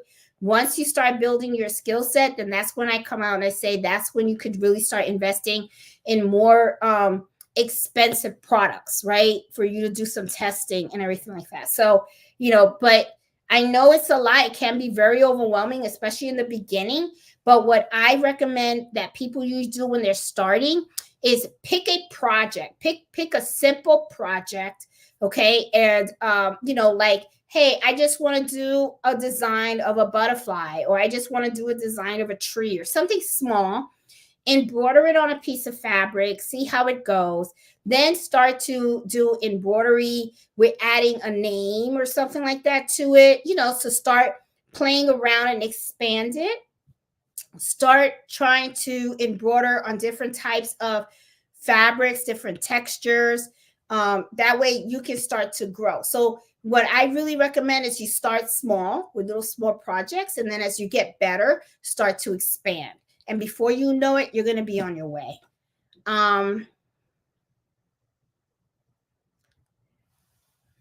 Let's see. Oh, yes. And this is another thing that you can do, like Robin said, felt. And that felt is something that I usually do. It's very inexpensive. Just like she said, you can go to Michael's and you can buy them by the sheets. That is a good, it's a good fabric. It's cheap. It's only a couple of cents. Okay. And then what you can do is you can embroider on that just so that you get to learn the machine and all that kind of stuff and everything. Now, that's just to start, okay? But you're gonna eventually have to let go of the felt, right? Because you can't embroider on felt forever, okay? So eventually you're going to have to go to different types of fabric. But just like Robin said, I would start with that just so that you get to know how embroidery works, learn the machine and so forth. Then you can move on to the other fabrics. Let's see. Oh, and Denise said that she practices on her own stuff. Yep. True. And it's very true. And I say that all the time. Your reputation is got to be on the money. You got to be on your money. Don't, if you know that the embroidery is not, your embroidery is not tight, okay? It's not like, good enough. Don't do it. Wait, keep practicing. It'll get there. Trust me, it'll get there. You want to start selling when you have really excelled the craft. When the stuff that you embroider comes out really, really nice. Okay, that's when you can come out and say, now I'm ready to open my doors, because you don't want to open the doors and then your reputation is shot from the first get-go, because then it's very hard for you to recoup from that. It really is, because people will talk.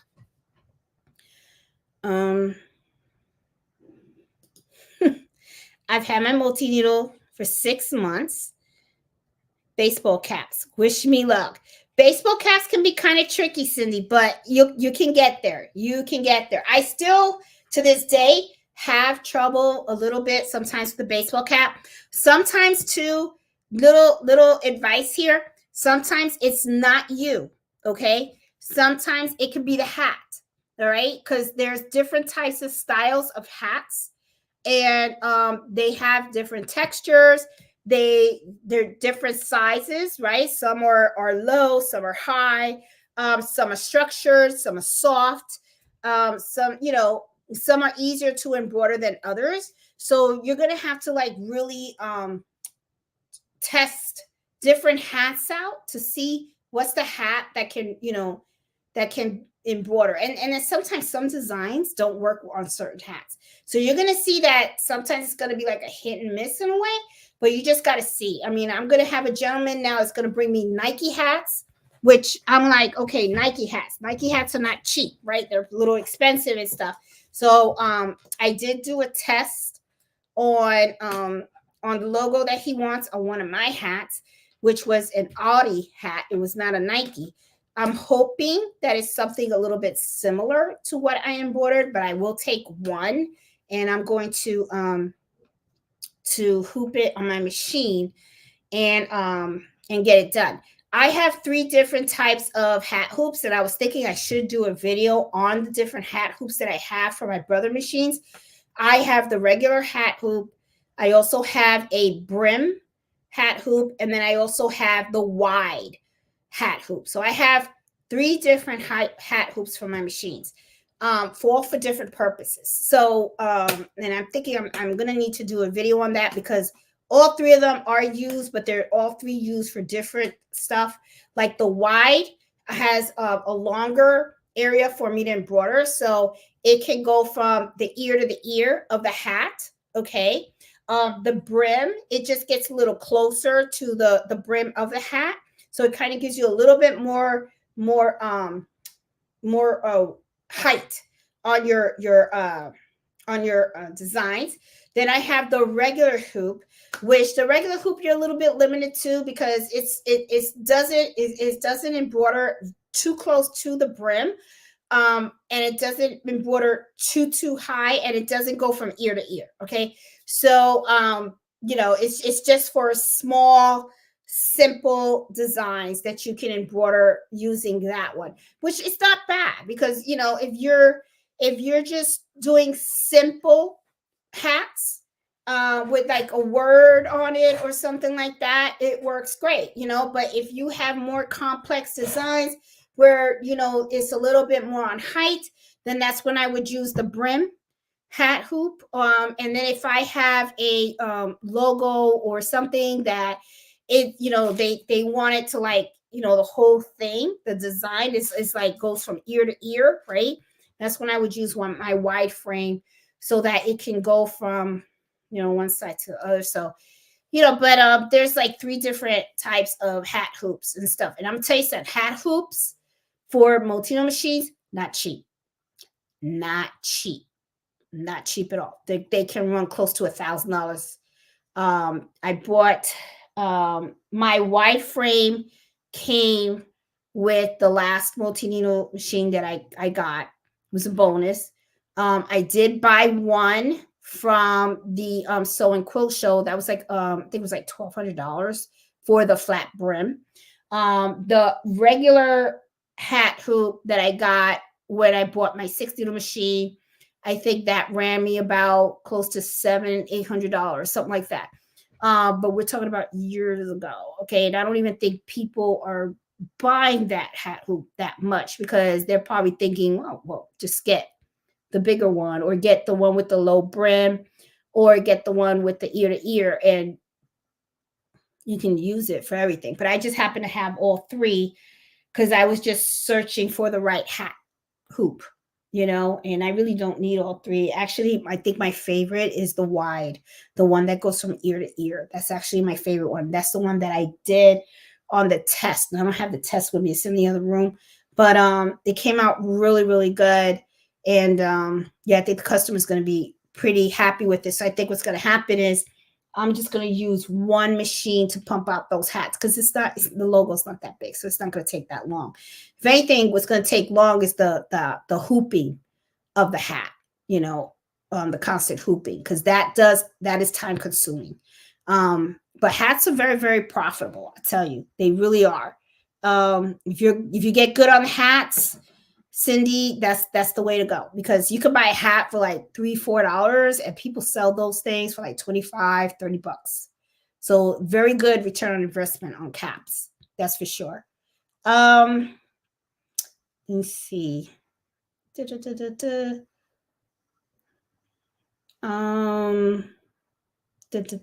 going down. Hey Masters, how you doing? Hey Debbie, how are you?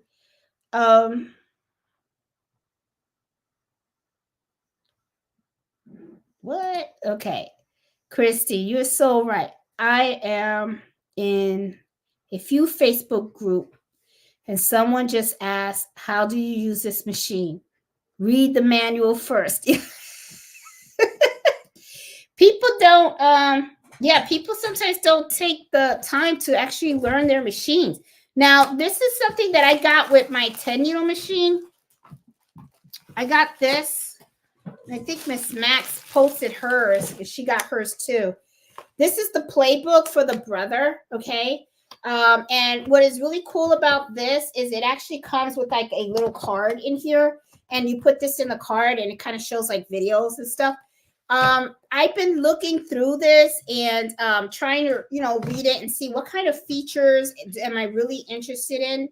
I am going to look at this and I'm going to start looking at some of this stuff. it even talks about small letterings and stuff.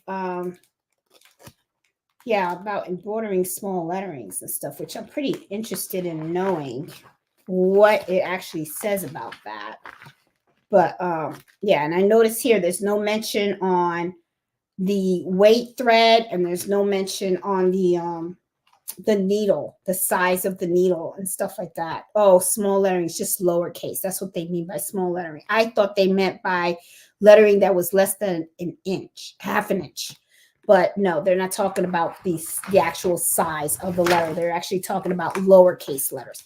But this book seems to have pretty good. It has little projects and stuff like that. So I'm actually going to go through it and look at it, and I'll probably show you guys a couple of the things that I find is pretty important, especially for those of you guys that do have brothers machines.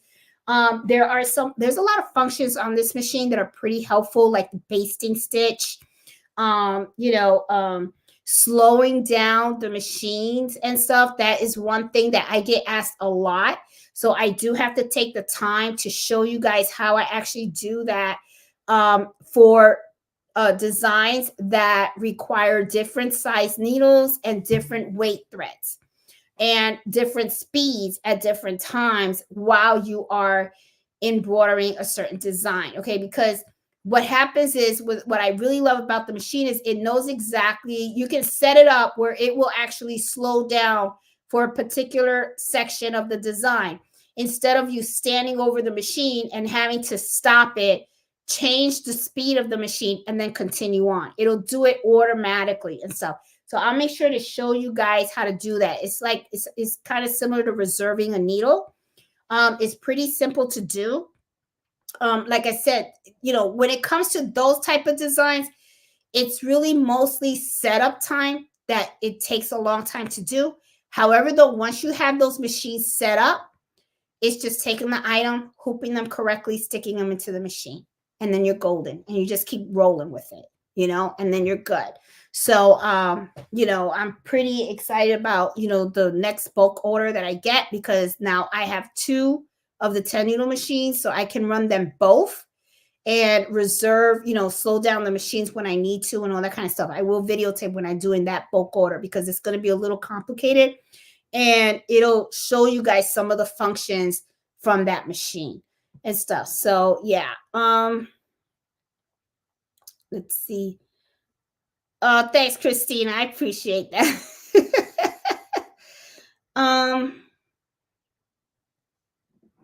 Oh my God. Okay, Christy said, I drove 6 hours one way to get my machine serviced, and it was over $400. But I found a great service shop and so worth it. My timing was off due to sticky stabilizer. You gotta take care of those machines. You gotta take care of it. I'm telling you, it is not cheap. It really isn't. Servicing these machines are not cheap. Now, I will say there was one person that part of our Facebook group. This is one of the things that she did, which I was like, that's pretty smart.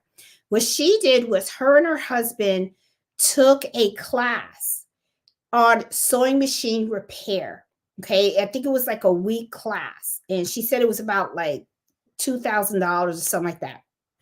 And in that class, what they did was they taught the students how to break down sewing machines and build them back up and repair them and all that kind of stuff.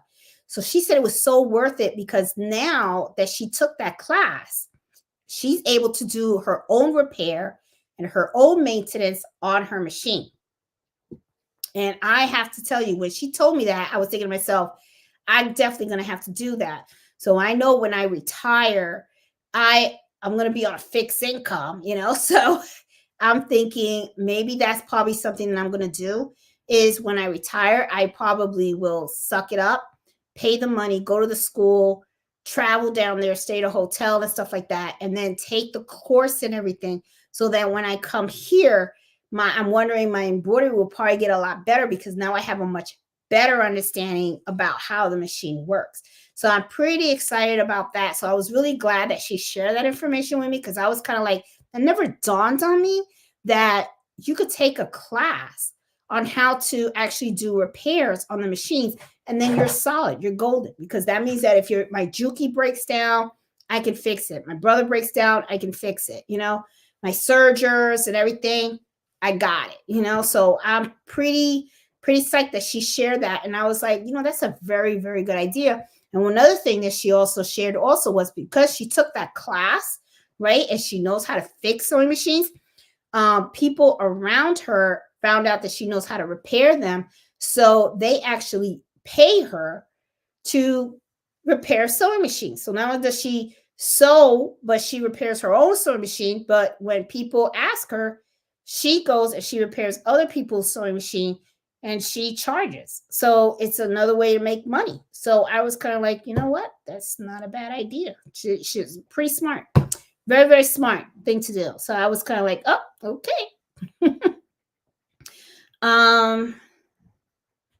Let's see. Hey, Sarah, how you doing? Change needles every project. You do. Change those needles.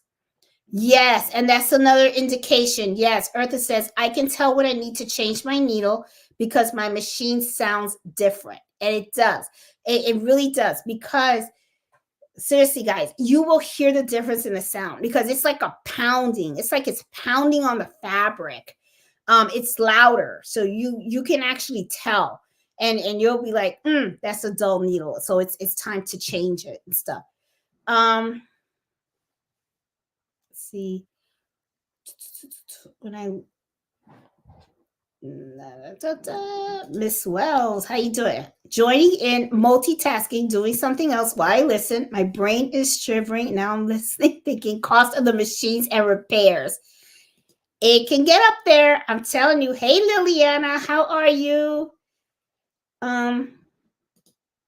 Competitive. Tell me about it. When someone asks for recommendations for embroidery on a mother group near me, there were at least 30 business offering to help. It's amazing. It's a lot of competition out there. It really is. Hey, Simone, how are you, hon? How you doing?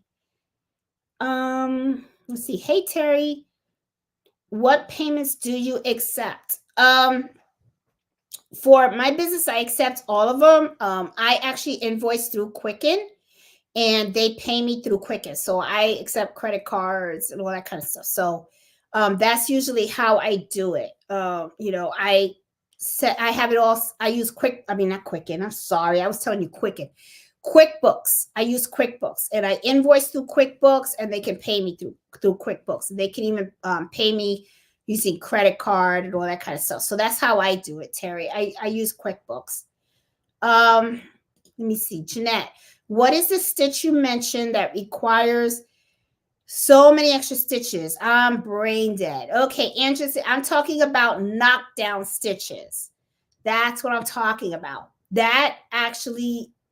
What knockdown stitches does is it actually kind of puts an extra layer of stitches underneath your embroidery design, because what it's trying to do is it's trying to flatten the surface of where your embroidery design is going to go. And you usually do this when you have something like a towel where it's very fluffy, because you don't want the fibers to get through your embroidery design. You want it to be as solid as possible. So when you add knockdown stitches to those designs, you are actually adding a lot of extra stitches on there. So you got to make sure you price that accordingly, because that means that baby is going to be under your machine for quite some time, because it has to create the platform, okay, the bottom layer first, and then the embroidery will happen on top of it. So yeah, so it's knockdown stitches. That's what I'm talking about. Let's see. Is there... Okay, another question. When you get a minute, can you tell me what font you used on one of your orders that you had to tell the customer to use a patch? Thank you. Usually, there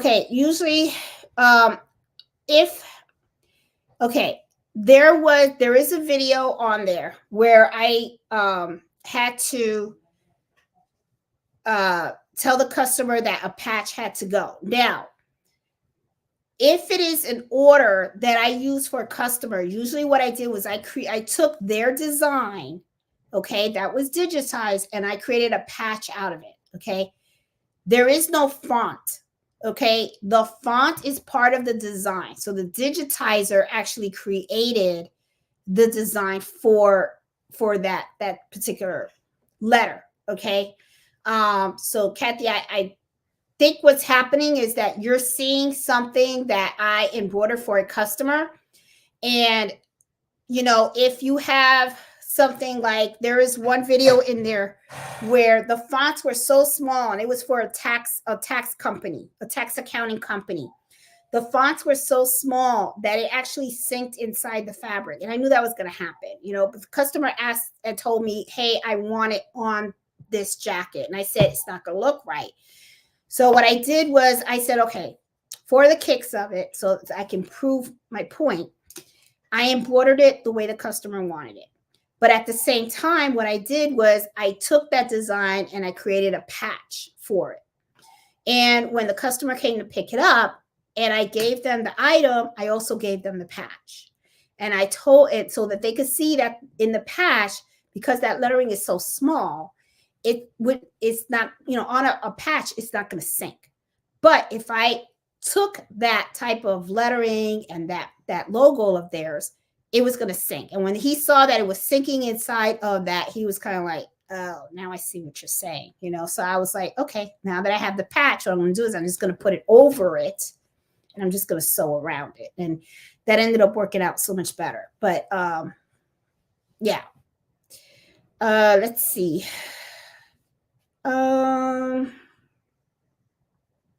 Hey, Nancy, how you doing? She's watching me on the TV set. I'm on the big screen in Nancy's house. Let's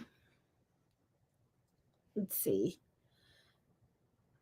Oh my God. Bob said, just finished a 90K stitch project and realized a 40 stitch shape is missing.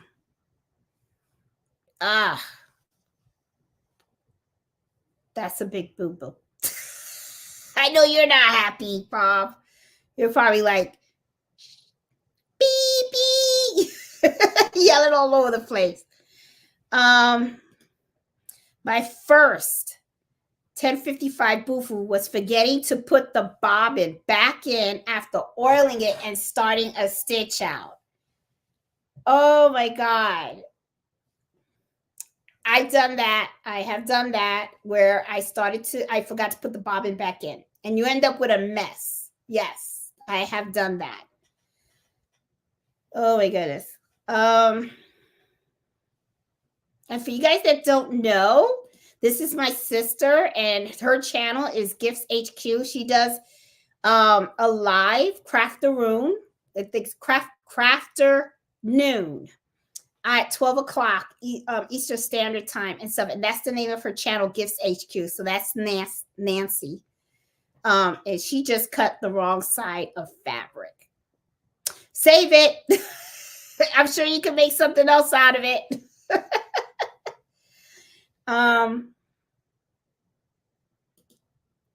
Sometimes I delete a listing after fulfilling an order, doing some tight applique corners and realize I don't want to do this again. Yep, I'm telling you, don't take orders that you know are not going to be fun, because this is the thing too, is that when you really think about it, you're like, is it worth the money? No, it's not. It's not. And sometimes people don't want to pay, you know? What store are you getting the baskets? 5 and below. That's the store.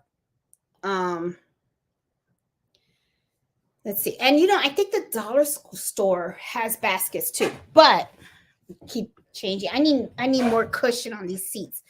I think the dollar store has baskets also, but they're not as good quality. These, I really like the quality of it. Everybody loves them. So, they're doing really, really well. So, yeah.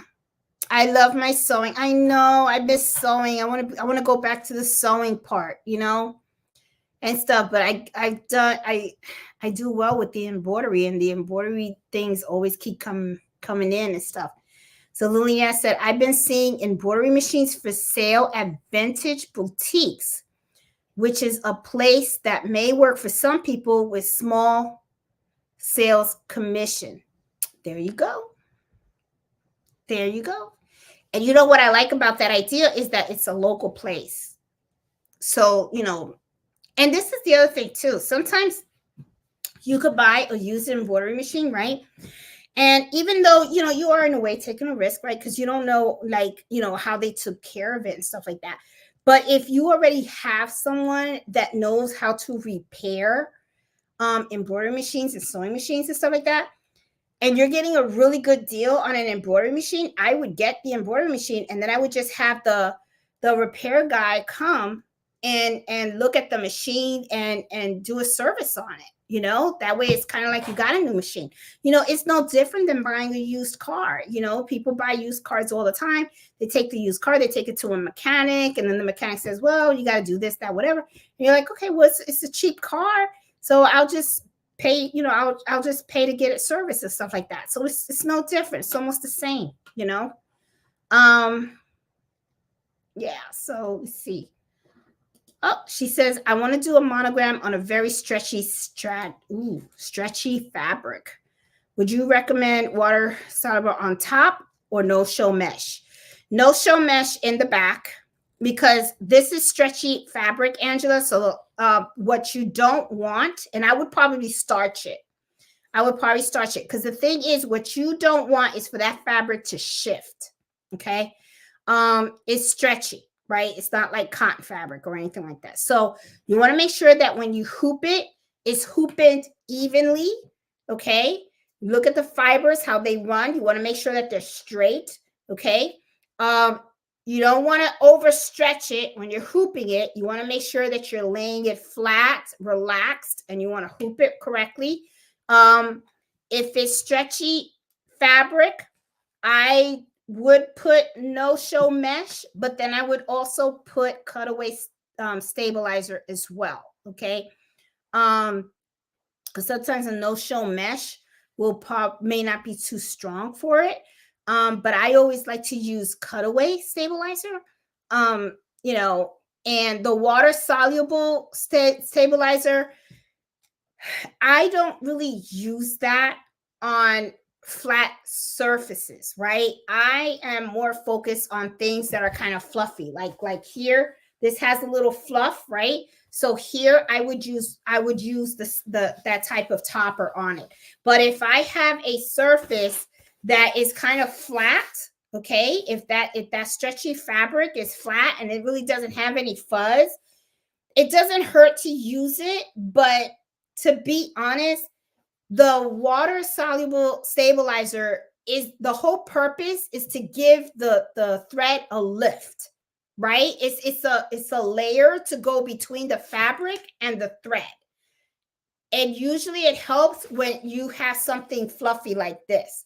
But when you have a flat surface, it's not gonna sink in. The thread's not gonna sink in. So usually if I have fabric that's flat, I don't use the water soluble stabilizer. If I have fabric that it has like my kitchen towels have like a little, they're waffle, right? So there's some areas that are flat and then it has a little fluff. There I use the topper. But if I have something like if I was embroidering a shirt like this, or when I embroider polo shirts and stuff like that, I don't use topper. I don't put the topper on because I don't need to. It's a flat surface. The thread is not going to sink in. It's not. It's going to lay flat on top of the fabric. So there's no reason for the lift because it's gonna be fine. So that's just how I do it. I do have, Kathy's asking about embroidery. I do have a couple of videos on the channel, on how to use embroidery essentials. I do. Let's see.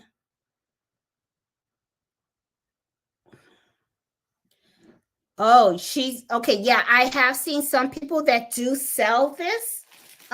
You know, and I mean, I'll be honest, I'm looking at it. Is it worth $500 to me? I got it for free. It didn't, because it came with the machine. It was part of a promotion and stuff.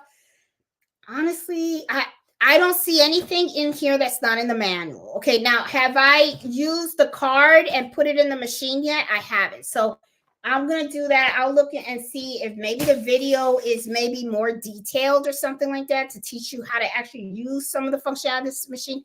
I'll see. Honestly, though, I looking at the pages, okay, because that's all I did was skim through it. And I do, if you notice, I do have some areas that are tabbed, okay, because those are areas that kind of like interest me of certain functions that I want to learn about the machine. But we'll see. I don't know if that's going to be worth $500. I don't know. But yeah, you are right. This really does retail for $500. And I have seen some people sell them, but I'm not. If you have the manual, right? I'm trying to see really what's the difference between these two. And I think it's really the videos because it has that little card and it actually shows the video. So, and I haven't played any of them. So I'll see it and I'll let you guys know what I think about it and stuff. Let's see.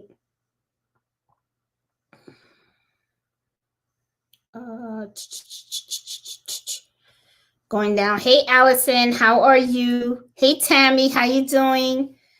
And you guys, I don't know if you guys can tell, I am tired today. I really am tired. I am kind of tired because I'm like, oh God, I'm exhausted because I have been going and, I still have orders of these baskets to make still. But they're so easy to make. They really truly are. They really truly are. But they are. And it's really funny because we are in February.